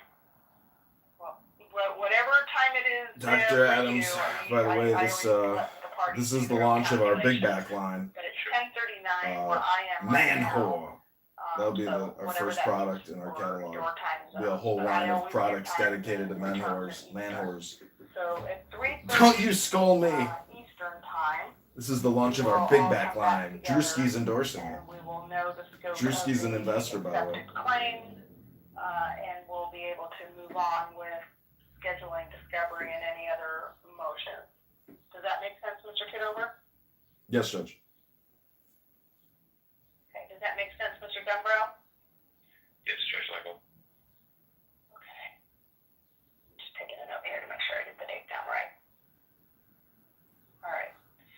So the only thing left that I want to touch base with you all on, and then is discovery. Mr. Kitover, have you sent a demand to Mr. Dunbrow, to the agency? Yes, Judge. This case came to hearing? Yes, Judge. We've had 2 back and forths. Okay. And was the last back and forth to you, or were you sending them something? It was to me, of no settlement. Okay. Mr. Dunbrow, were there some sticking points, or what's the agency's position? Just the demand was not something that the agency was willing to provide. The first demand was for $230,000, and the second demand was for $160,000. Okay. Does the agency have any authority? I was not given any authority by the agency. Does the agency take some sort? I guess I'm just trying to get a sense of where you are preliminarily. Are you saying that the agency has no interest in settlement whatsoever, or are you saying the agency just needs to see what you need, that additional information that you discussed in discovery? What's your position on that? I suppose if anything could change, and I could obviously have multiple discussions with management. As of right now, management did not have any interest in pursuing settlement on those terms and didn't authorize me to submit a counteroffer. Okay. Just keep in mind, negotiation is a back and forth, right? So I'm always a little curious when I hear a party, and it happens on both sides. various stages where somebody says, I didn't like their offer, so no. And then you just walk away. That's the negotiation stops, obviously. I mean, that's just, there's no way parties can find the middle ground that they need to arrive at to be able to resolve a case informally if one party just stops because they don't like what they heard. If both parties are interested in resolving this short of going through the hearings process, which as you can see even from today, there are multiple stages and steps. It's not a fast process. It takes time and energy and emotion. Then the best way to do that is to continue talking. You get something you don't like, okay, then put on paper what you could do. Again, the other side may not like that, but then it's on them to come up with something less than what they originally sent you, or different than what they sent you. It doesn't always have to be just about money. Sometimes cases will resolve where the money's not what either party was hoping for, but maybe there was some non-monetary aspect that had value to a party that the other party could do. So it takes creativity, it takes patience. If you all are interested in resolving this together, you have to be reasonable, you have to continue talking. It happens between the parties. You don't involve me, similarly to discovery.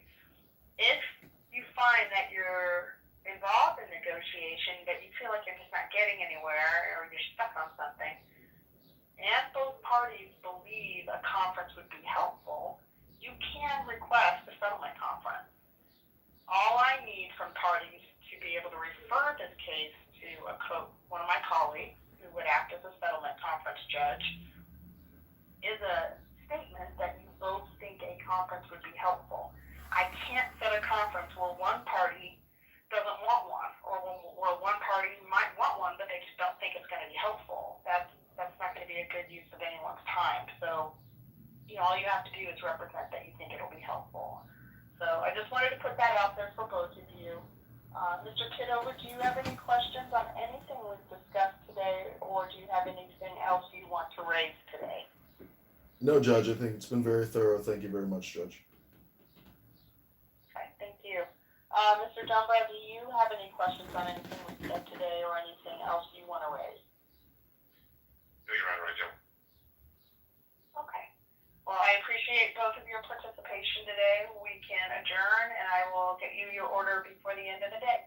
If you have questions on it, please make sure that you're addressing those questions to me, include the other side, but do so sooner as opposed to later. Don't wait until you're up against the deadline. You may run into a situation where I'm not available, and then you just, again, you have to do the best you can without the benefit of my clarification. So, review it when you get it or as soon as practical, and then make sure you're asking your questions or reaching out with any inquiry you might have on anything in the order sooner as opposed to later. Thank you. Thank you. Thank you, Judge.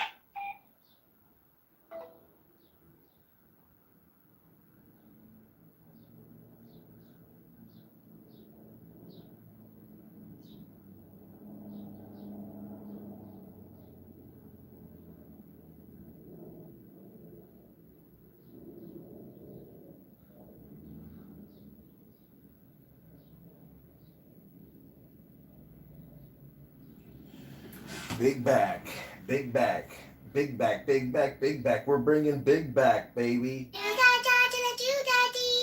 think you're in love with me. I think I love you too. I think you're in love with me. Big back, big back, big back, big back, big back, big back, big back. Yeah. Big back. We're bringing it back, Big baby. back, big back. Big back, big back, big back, big. Loaded up with snacks and different foods. Squeeze into this tiny shirt. My big back has no room. Big back, big back. Big back, big back. Big back, big back. Big back, big back. Big back, big back. Big back, big back. I might just eat a Big Mac. Might just order DoorDash. Big bag, big bag. Big bag, big bag. Big bag, big bag. Yeah. Look, can we run that back? Big bag, baby. It's a big bag. Big bag, big bag. Big bag, big bag. Yeah, my bag is loaded up with snacks and different foods. Squeeze into this tiny shirt, my big bag, big bag. Big bag, big bag. Yeah, my bag is loaded up with snacks and different foods. Squeeze into this tiny shirt, my big bag has no room. Big bag, big bag. Big bag, big bag. Big bag, big bag. Big bag, big bag. Big bag, big bag. Big bag, big bag. Might just eat a Big Mac. Might just order DoorDash. Big bag, big bag. Big bag, big bag. Big bag, big bag. Yeah. Look, can we run that back? Big bag, big bag. Big bag, big bag. Yeah, my bag is loaded up with snacks and different foods. Squeeze into this tiny shirt, my Big bag, baby. All right, I want to thank everybody for joining me. I hope you guys are having a blessed day. Bless up. Stay strong. Move fast. Big bag. Coming back. The big bag.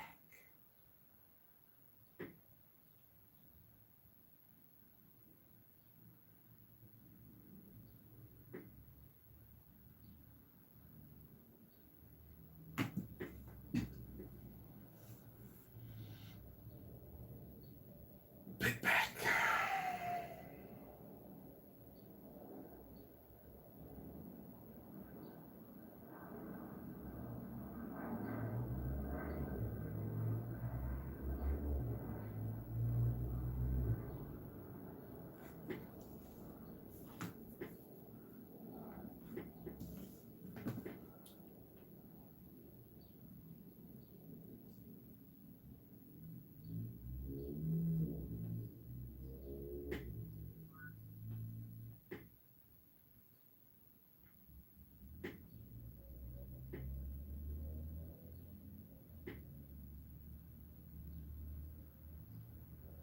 Important to your case and totally changes everything about the treatment.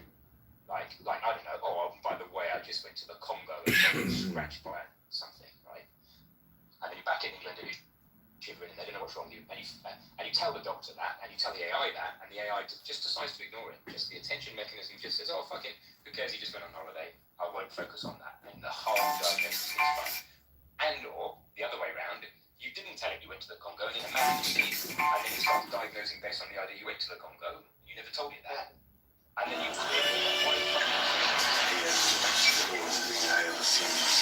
went to the Congo. No, I didn't. Oh yeah, I'm terribly sorry. No, you didn't. I'll be here like a pregnant girl. They're the two things. They're the two kind of Oh, hey, totally fixable. I got a job. What's up? Not. Who's there? Yeah, love to care. better, but You you know, know, they- they might not do their due diligence and researching it, or maybe they can't read the cursive writing and they missed the. I just want to say, Tom, at the gym today, abs coming in, Exactly. See that definition line? Find my class! The determinism things perfectly, and the slightly more creative, slightly non-deterministic, like LLM style thinking. You can have those working. For example, you can really start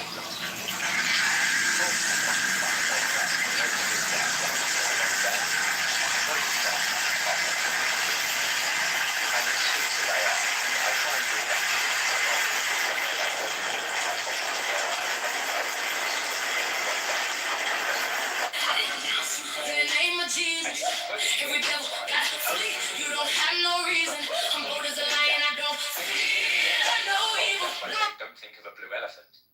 Everyone can think of a fucking blue elephant, right? There's no way to tell it not to use M dashes without mentioning M dashes, which makes it much more likely to use M dashes.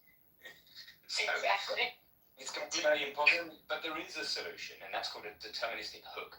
So if you're using a more sophisticated tool like Claude Code or Codex or something, you can just put something called a hook in. It'll write it for you. You just say, write me a Take a look at this. You've probably never seen someone this incredible. Just because he had an argument with his wife, he packed his bags in a fit of anger and went deep into the mountains to live alone. What no one expected was that he chose to build a house in an abandoned fort.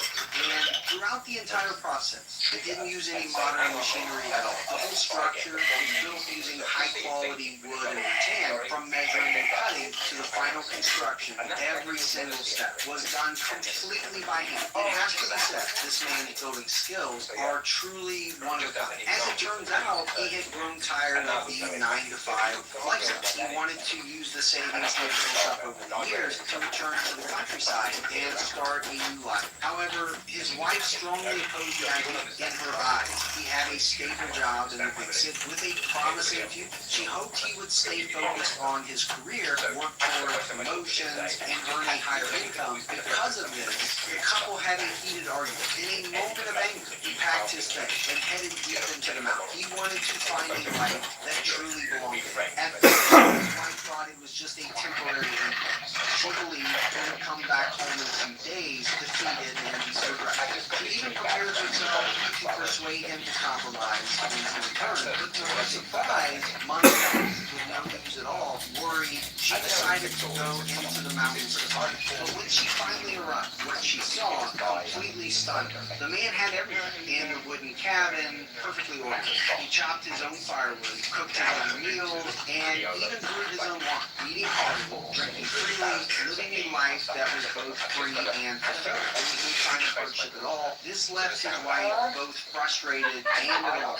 Now, let's take a look at how he built this house, step by step. The entire process is truly amazing. At this point, the exquisite wooden house is complete. Although the video lasts only a few minutes, in reality, this man spent a total of 7,746 hours to finish it. So please show your support for true craftsmen. Your support is the motivation behind our creation. Thank you so much for watching. If the full score is 100 points, how many points would you give this house? I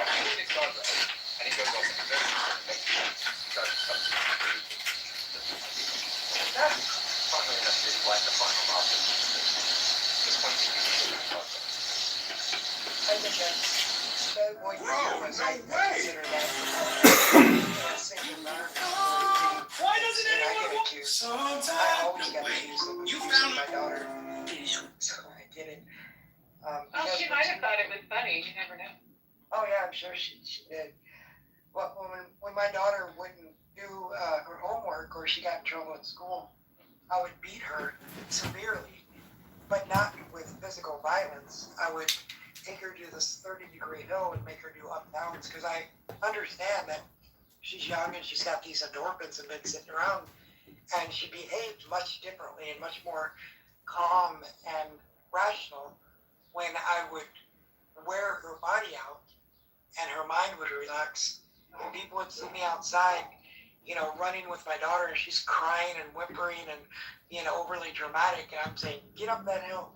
If you want your phone back, if you want your privileges back, you're going to have to go up and down this hill another 5 times.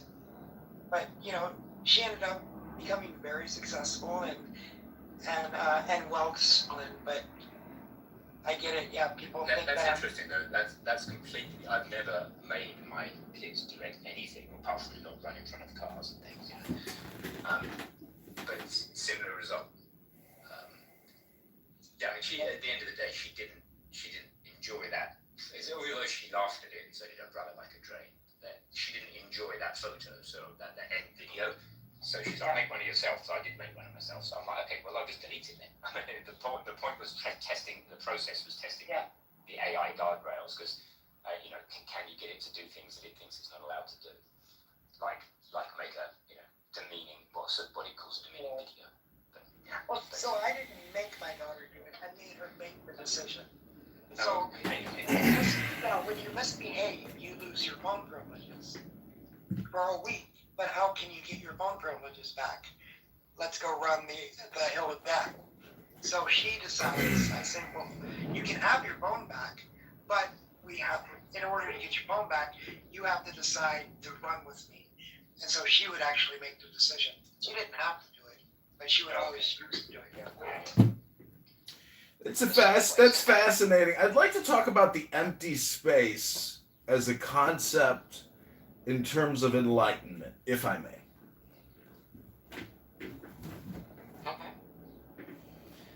So, in terms of the empty space, if you are to ponder and to think about space, the vacuum, the distance between object A and object B, it actually creates object A and object B, because without the space, you can't have the object. So space and object are one. They're connected. Opposite ends maybe of the same stick, but they're polar. And so space is a little bit like the ocean, meaning it's a reservoir. The analogy would be your emotions or your concepts and your thoughts. So, my big complaint about Elon Musk is that he keeps pushing propaganda to get Americans to invest their tax dollars into lunar colonies. And to me, if you understand space, you would understand that we already technically are on the moon, because it's one system. And to waste our money on lunar colonies when we don't even have housing for tens of millions of Americans, it's ludicrous. It's anti-American. It's anti-patriotic, and it's really just a grift to keep federal dollars flowing to Elon Musk, SpaceX, etc. And Elon Musk actually, he's like a flat earther, meaning that he's grifting, and you should call him out on it, because it's your future, and America is its own country. I know we're in a global community of countries, but we have a shared legacy and a shared destiny, and it's not on the fucking moon. So, call it out for what it is: a scam, a grift, a fraud. That's what space can be.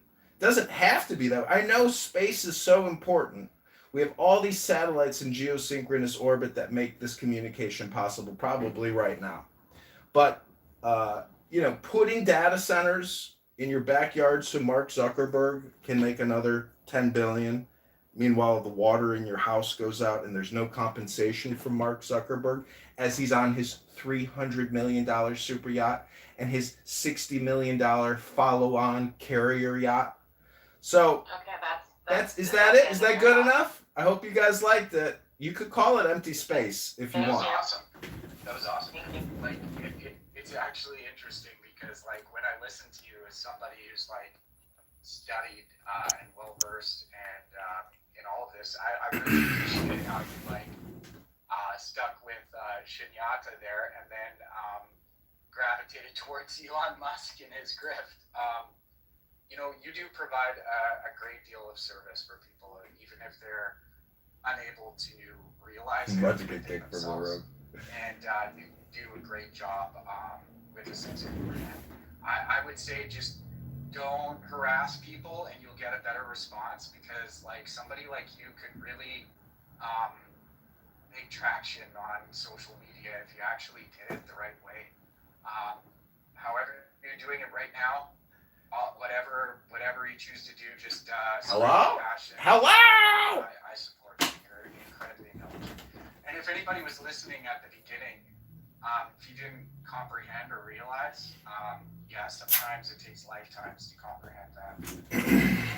Yes, sometimes it can take lifetimes to comprehend that Elon Musk is a flat earther. No, Shunyata. It's actually like a really hard concept to comprehend intellectually, and even an intellectual conception of Shunyata is not a direct realization of the experience.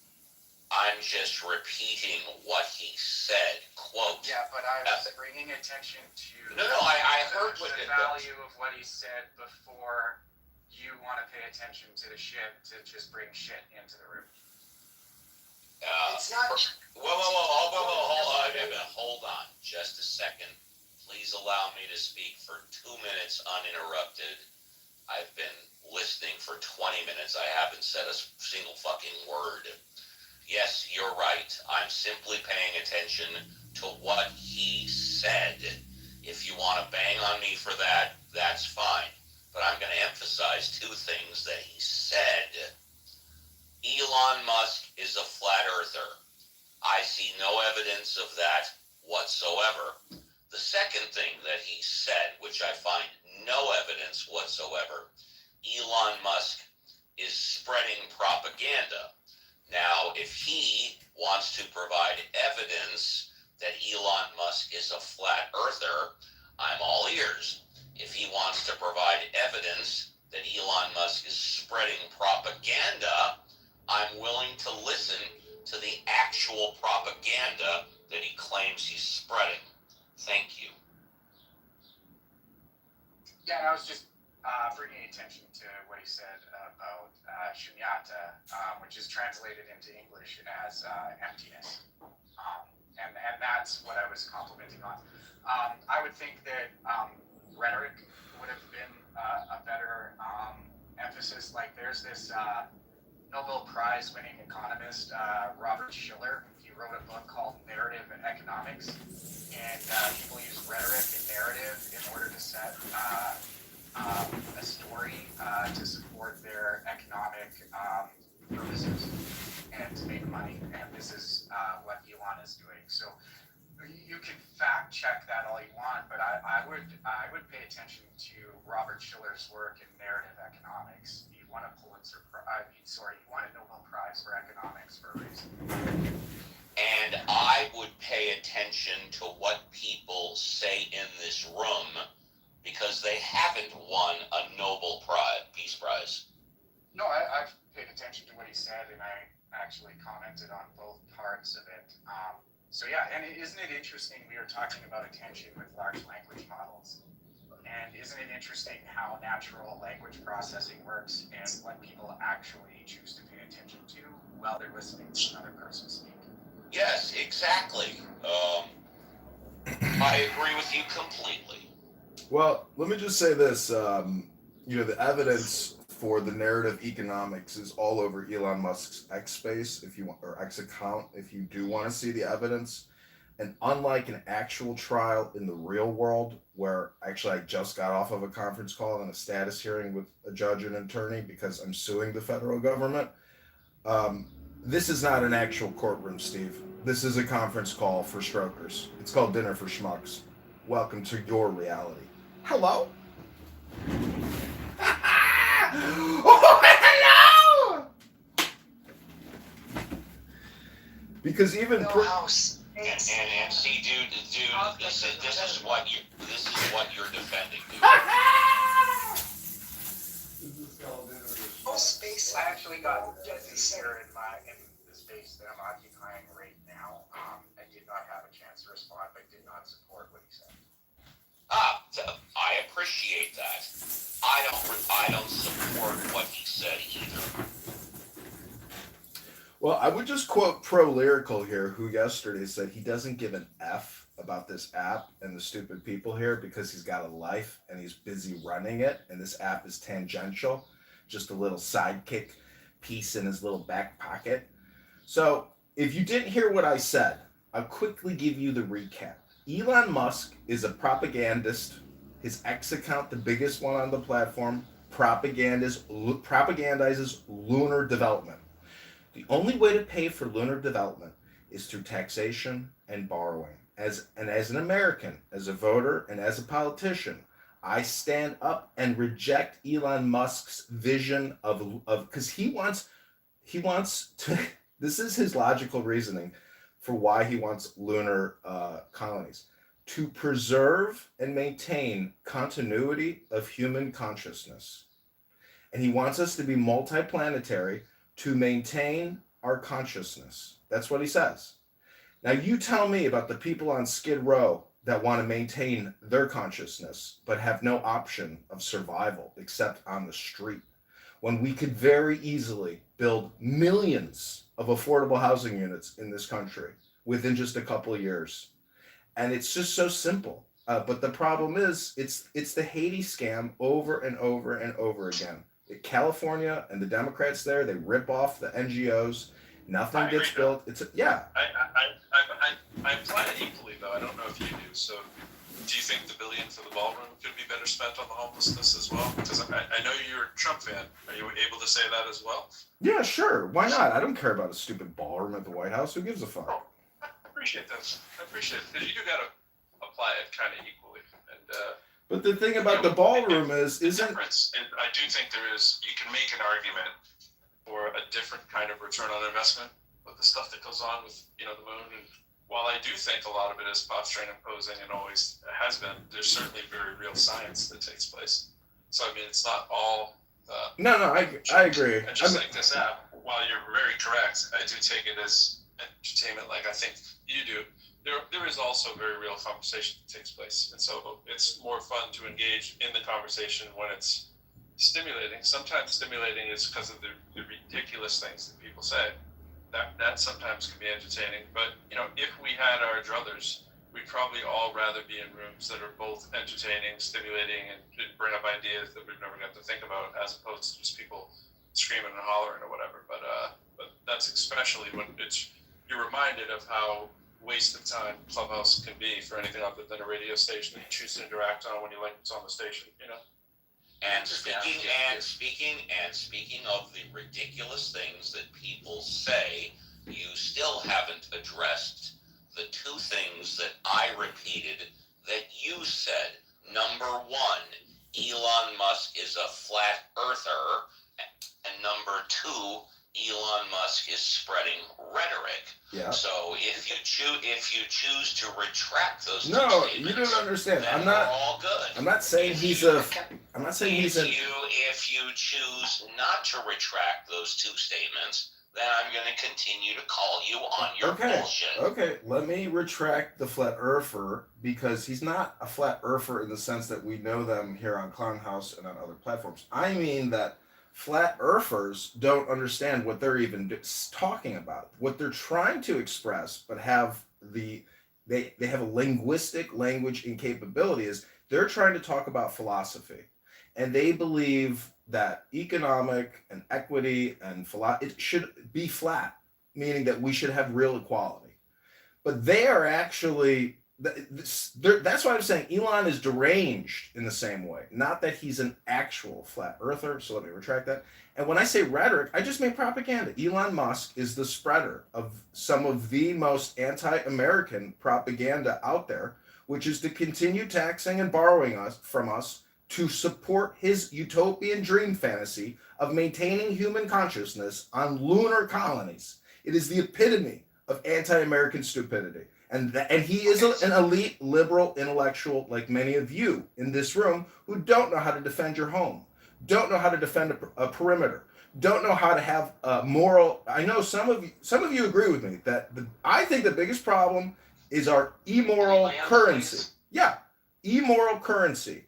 You know it, I know it. 40 trillion in debt, $7 trillion a year in budget. It's outrageous. I land. Thank you, John.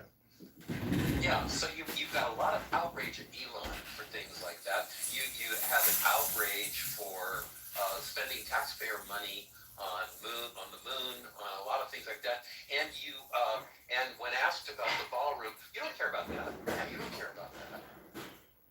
I think you let him off the hook a little bit when you tried to pin him down on whether there's any consistency in this schmuck's worldview. He's a Trumpy, for God's sake. He's sitting here decrying Elon Musk wasting taxpayer money. Does he care about slush funds created from settlements?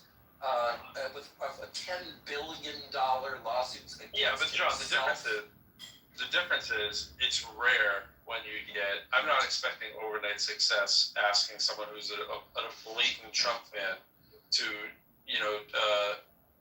disown everything Trump says, but it's a step when you can honestly say that the ballroom is a waste of money, and that's at He least didn't something. say that. He said he didn't care about it. Well, that's what he meant. Say it's a waste of money. He said he didn't care about it.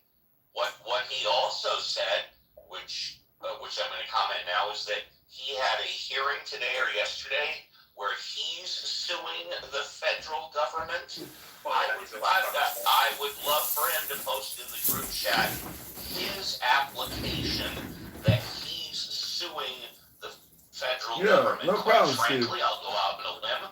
I don't believe that for a second. Oh, you don't believe it? I know that lawsuits have been All right, filed if you say so, against him Steve. for election fraud, but Nope. I seriously Incorrect. doubt Incorrect. he's Not filed true. an independent Not lawsuit true. against That the was a federal blurb government. on a news I would love website. to see- Not true. Fake news. That I was have fake no- news on a blurb on a website. I have no ire for somebody who's going to say that that is a Trump fan who says that who I think it maybe you're right about, but I think the implication there is a little bit of a concession that is at least a bullshit project, and that can also clearly see that there's a hell of a lot of propaganda that comes out of Elon Musk's mouth. I've never had a problem with somebody who's going to say that either. In fact, I'm a little surprised that you even went down that pathway. So I see that as a small progress. Anybody who's reframing Twitter as a, what was he call it? Absolute free speech platform. I mean, come on, give me a break. It clearly There's is still the propaganda. hypocrisy, the overwhelming hypocrisy of being I able consider to the see source, John. Elon Musk. I consider the source. I do It's not draw. unbelievable. I mean, I it's do not just draw. this guy. Yeah, but I don't draw major ire from. I expect him to come in and say something 10 times as bombastic as that, and that's actually the thing that. Look, if I came in the room and I said, there's a lot of bullshit waste that's going on, and Elon Musk is behind a lot of it, and I can even say that the ballroom is a bunch of waste, and I'm a Trump fan, and oh by the way, here's a few examples of Trump spreading propaganda.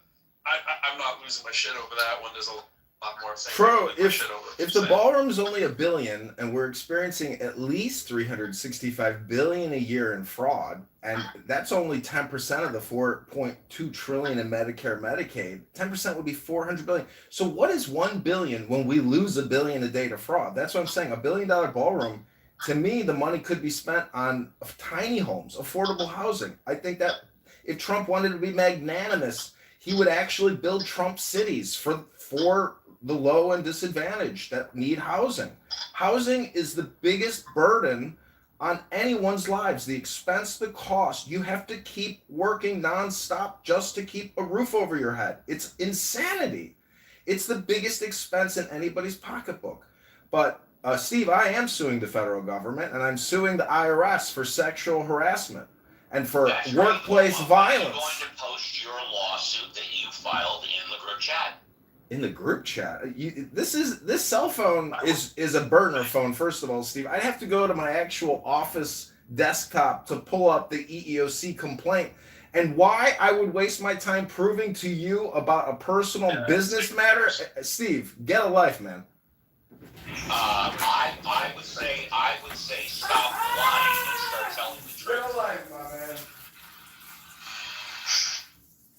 I would never publish my personal documents for law claims personally, but then again, I don't know if I'd be talking that I'd be making them either. There's that point, but.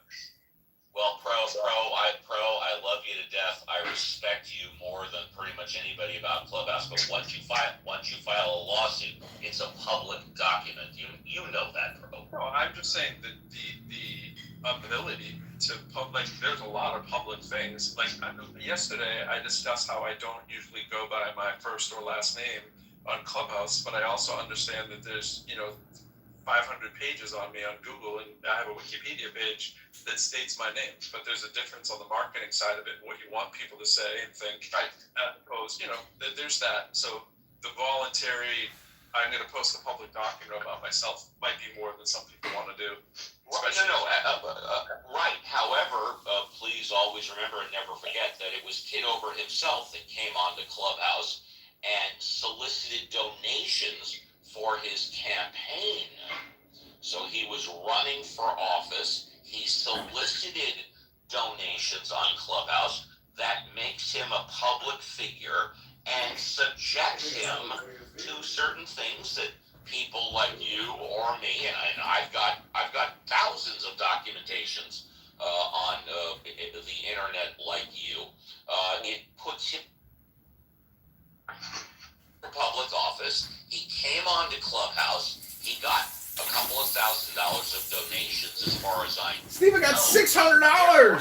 $600, Steve. 600. If you get over 5,000, you have to file with the Federal Election Commission and file your accounting. My understanding is that you got a couple of thousand. I got $600 bucks. And then of your 12 or 1,500 signatures, they were only able to verify a couple of hundred were legit, which is why an investigation was opened up against you for election fraud. There was no investigation opened for election fraud. Am I right or wrong? Steve, there was no investigation. Hello? Are you going to let me speak after these ludicrous accusations?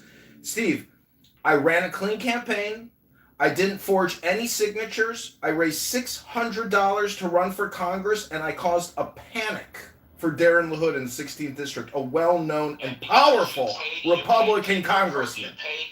And I am a public figure, just like you, Steve Appel. I paid my workers, my campaign workers. I paid my workers. That's what workers do. They get paid. It's called a job. It's called a circulator. You know what a circulator is, Steve? You can't pay. You got to pay them per hour. It's called division. Maybe you haven't done it in a while. I know your vision is going bad, so you probably don't look at a calculator. I've never run. But thank God we got a map. Yeah, I know, Steve. It takes courage to do it. That's what I have. I'm a public figure, Steve. That's why you've never done it. But you host some bullshit sheriff. Okay, he ran away. Ha ha ha. Had to go on a conference call to file another Social Security disability claim. Ha ha ha ha. Normally, most times people would just bounce off the app and they come right back in 30 seconds or so. But maybe Steve is tired talking. The same grace I extend Steve, I think that is the same grace I'd extend you by not coming out and say that I have to declare that all people are frauds and scammers. I've heard all the stuff people say, the stuff you and other people on the app or whatever, but it's like you quoting me yesterday, a little bit out of context, but kind of the right idea.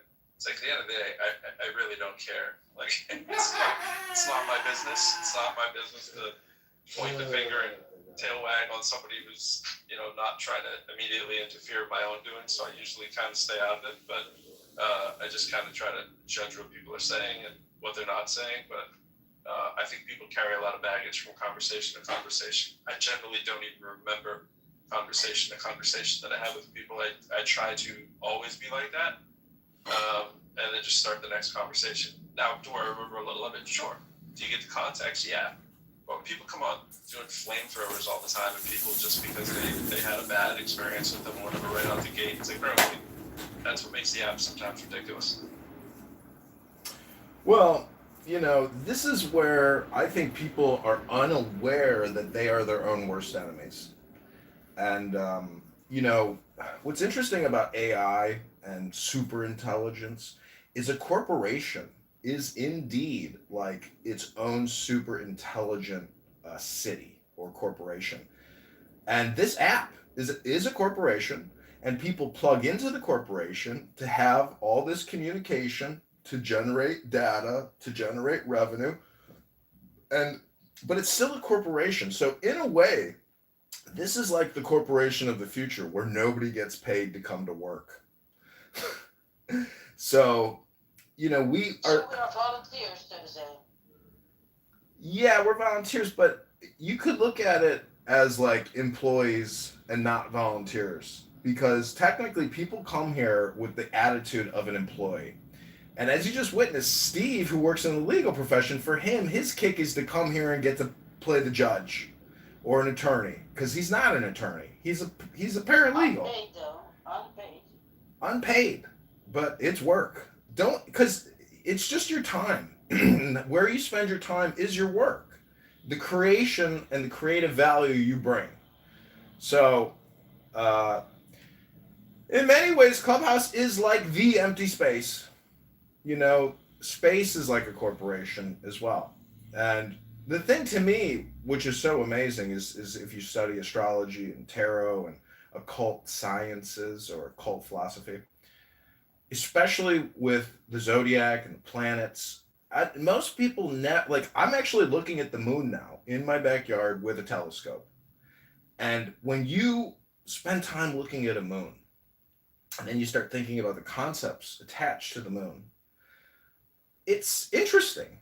And not a lot of people, your average everyday person, doesn't have the time or the desire to maybe explore that content, which is just there.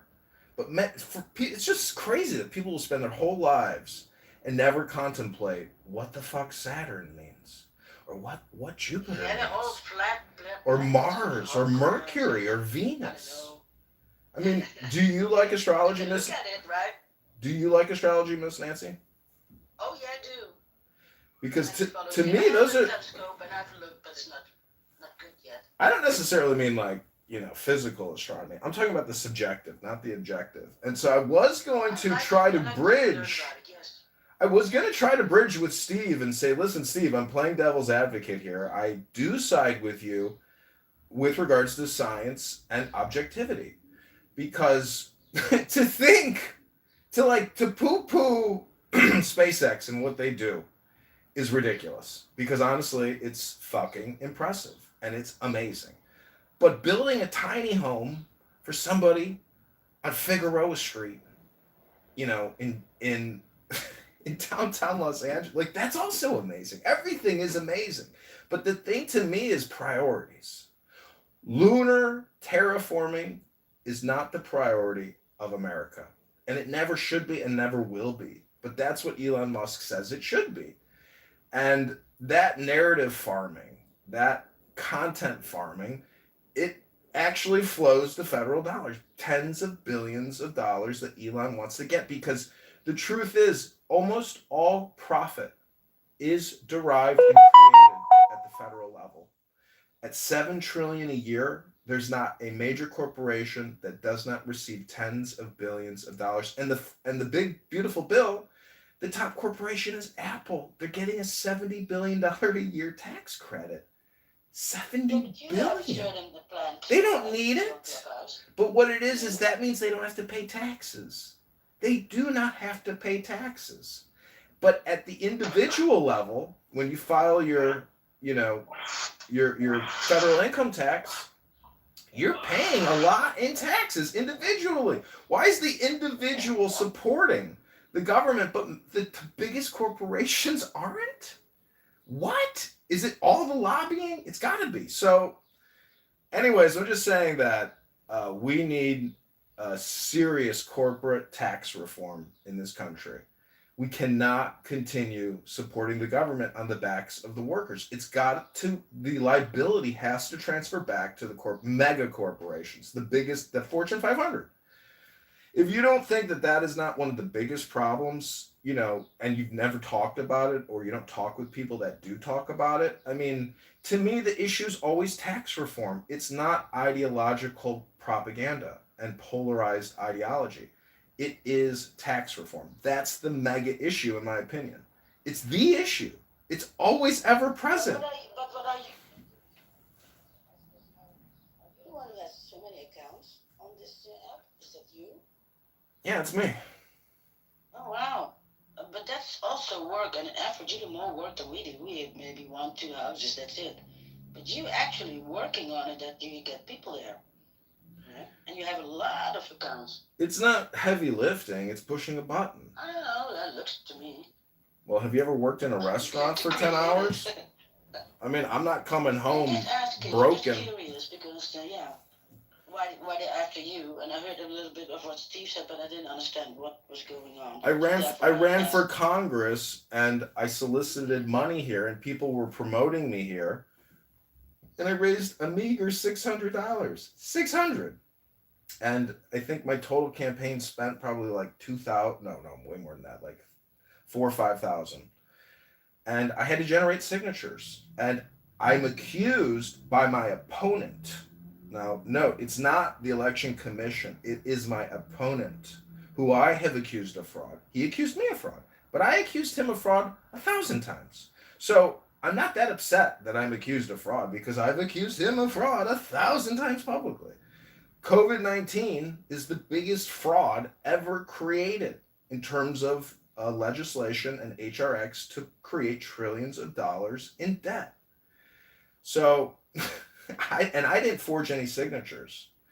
I paid employees to go out there and get me signatures in Rockford, which is in the precinct.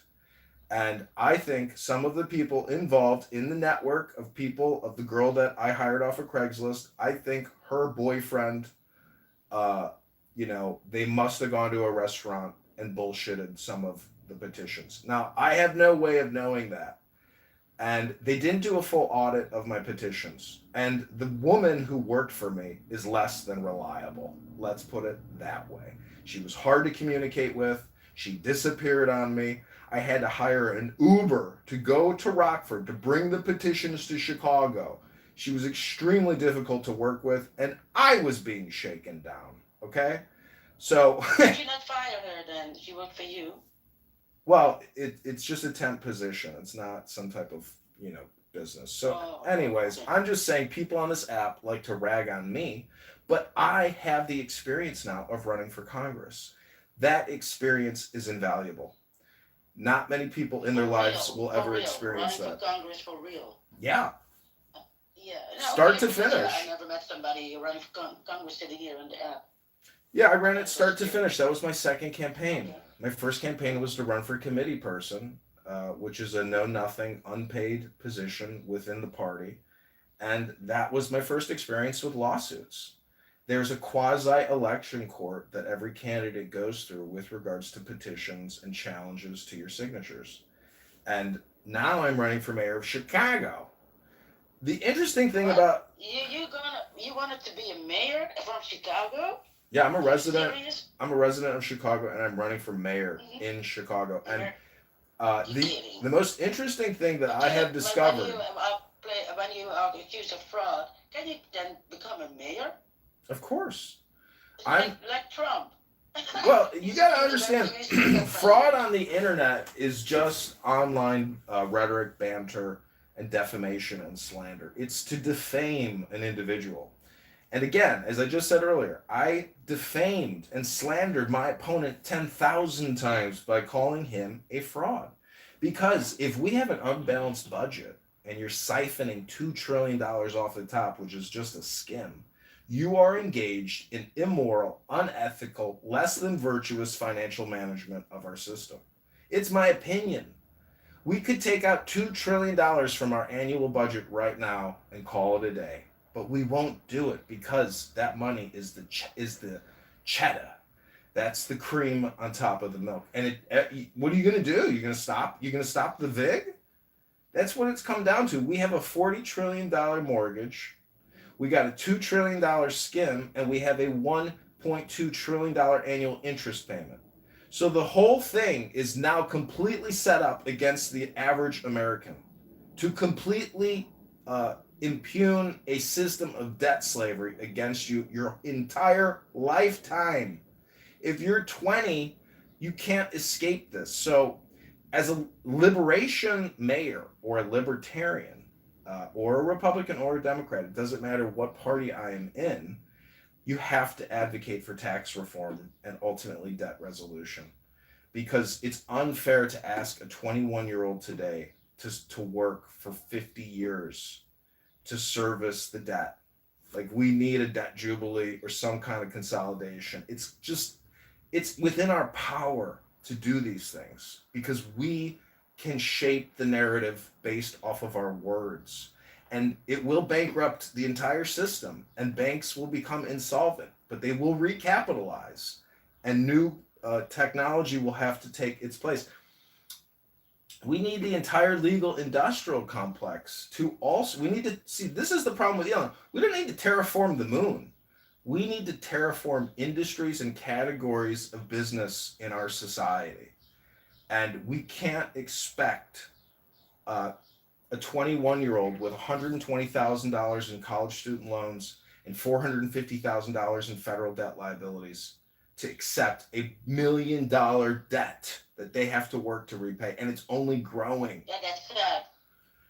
Norway doesn't have this problem. Saudi Arabia doesn't have this problem. Many countries do not have this problem. Their citizens have a surplus. Lower the prices for the ones who really want to study, really go to school.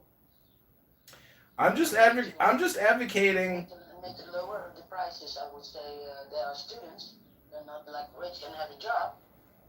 I'm just advocating for legal debt resolution, and not civil war and not violence ever, because we can settle this on the ledger with a pen. It was created with a pen. We can solve it with a pen. There's no need for violence. However, if you study the French Revolution, which is really like its own microcosm of violence and political polarization, but also intellectual and knowledge, intelligence, reformation about how to run society. We have an incredible opportunity in America to literally do as we please. And it's because the world has bought into America. America is like still the new world to China, to India, to Europe. We are this third-party agent which has the continuity of consciousness, which is what Elon wants to deposit on the lunar surface, which is stupidity. Because we've already got it here. We've got to play our game here in America now and not waste our fucking money on terraforming the moon.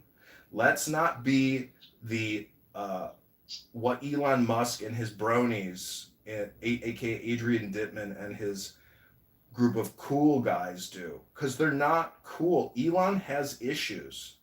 Elon Musk goes by the name Adrian Dittman, and you can listen to him every Friday, Saturday, goon out and play video games and cook a butter steak. It's not the leader that I would prefer in America. He's a German. He thinks like a German. In many ways, he is a supremacist. But you know, not the horrible type, because I have heard him actually attack low IQ racists on X who are extremely low IQ and brain rotted out. And they are incredibly toxic people that have huge followings that spread hate and discontent and friction and lies and propaganda of the worst kind, which is racial propaganda, which is defamation propaganda. And it's rampant. Oh, my friend is here. Anyways, this is the empty space. Hello? Not that empty at all, but who's your friend? I agree with you. North America puts very little emphasis on public harmonious relations between people. We just don't have that culture. We're individualists. See, we are individualists because we think we are, but there is a collective unconsciousness within the collective. You know, there is a collective unconsciousness. You can't escape that. And that's what you can manipulate at scale, and that's what's happening. No, exactly right. That's actually very insightful. There is no way to get away from the collective unconscious that is pop culture. This idea that people in North America are individualists is it's a lie. He just went from going, we are all individualists, to none of us are individualists. Do you see how quick you can flip it? Emphasis put on this and very little effort by the government to bring people together. So it's problematic. It's very young and immature and selfish culture at this point in our development.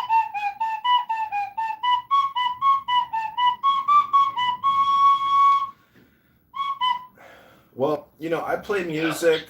I consider myself a musician, a politician, and a magician, amongst other things. But to me, being a musician is really the most fun, because I think that there is a challenge that everyone individually has to face, which is, how do I maintain intelligence, knowledge, and equilibrium to engage in some type of profitable trade. Because that little book I have, The Virtue of Selfishness, is all about altruism versus egoism. And you need a healthy balance. The healthy balance is really what you could call the middle pillar of strength. You know, of Can you split the difference between altruism and what was it? The two that you mentioned, altruism and this is why I read books, my friend. Egoism. What's the difference? Like, can you kind of define and split? Yeah. Altruism is sacrificing self or others for others, which is truly wealth redistribution. And that's what our country, we are a socialist, communist, state-run, capital-controlled economy.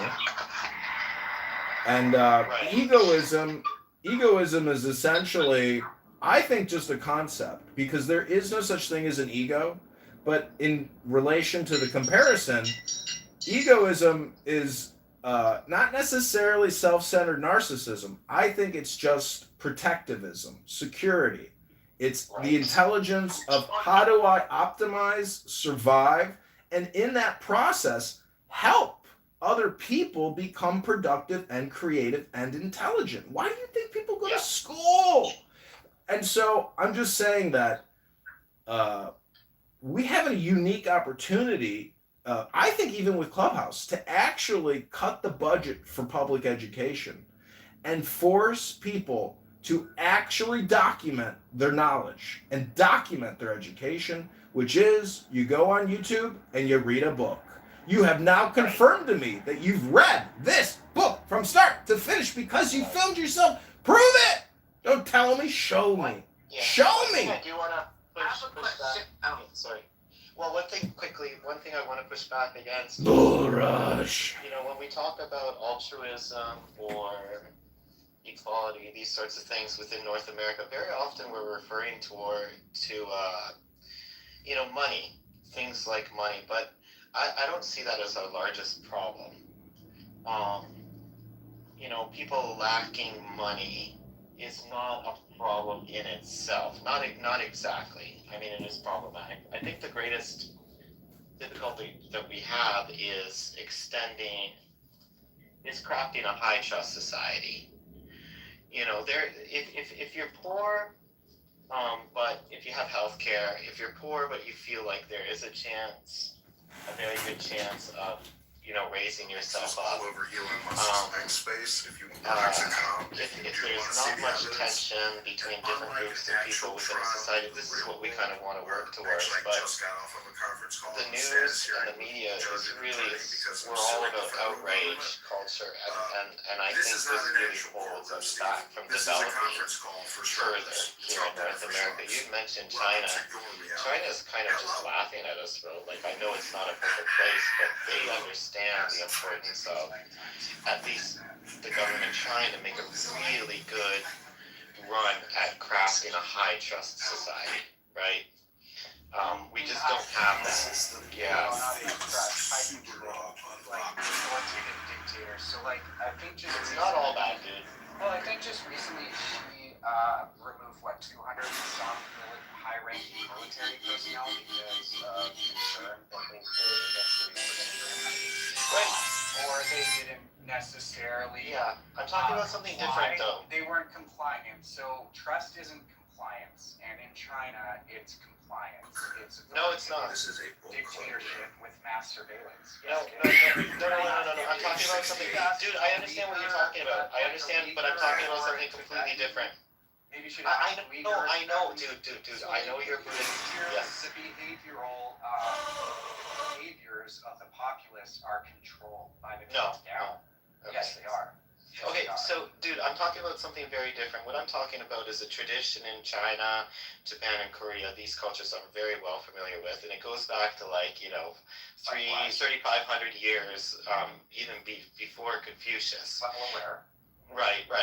And so what I'm talking about is, if you go into a Chinese village any place, the people who are of zero relation to the old lady, let's say the oldest lady that lives in the village, they always come and they knock on their door early in the morning on the way to elementary school.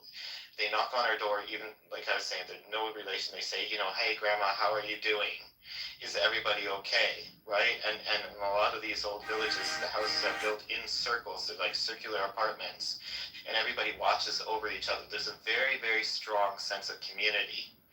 And the Chinese developed this, right? And the reason they developed it, as you probably know, dude, is that they have very dense population structure. The population density is very, very tight. And it creates a sense of community. What we have, and I feel that we want this in North America on a subconscious level. No. Okay, it's nothing to do. I know there's a lot of corruption in the Chinese government. I would never argue against No, it. I'm not I know talking that there's about control state. corruption. I'm talking about watching. You mentioned watching. Everyone's watching everybody, and there's a control. No, it's not like that. It's a different thing. It's a concern. There's a difference between control. My Tibetan friends have a much different lived experience than what you're. Sure. I'm not. It's not different because in Tibet. Or anyone protesting in Hong Kong. They have a much different lived experience. No, but the people in Hong Kong. Look. My family's lived in Hong Kong for 40 years, bro. I'll give you an example from Hong Kong. I'm talking about during the protest. I'm talking about something completely different, dude. No, I understand. I'm talking about from the.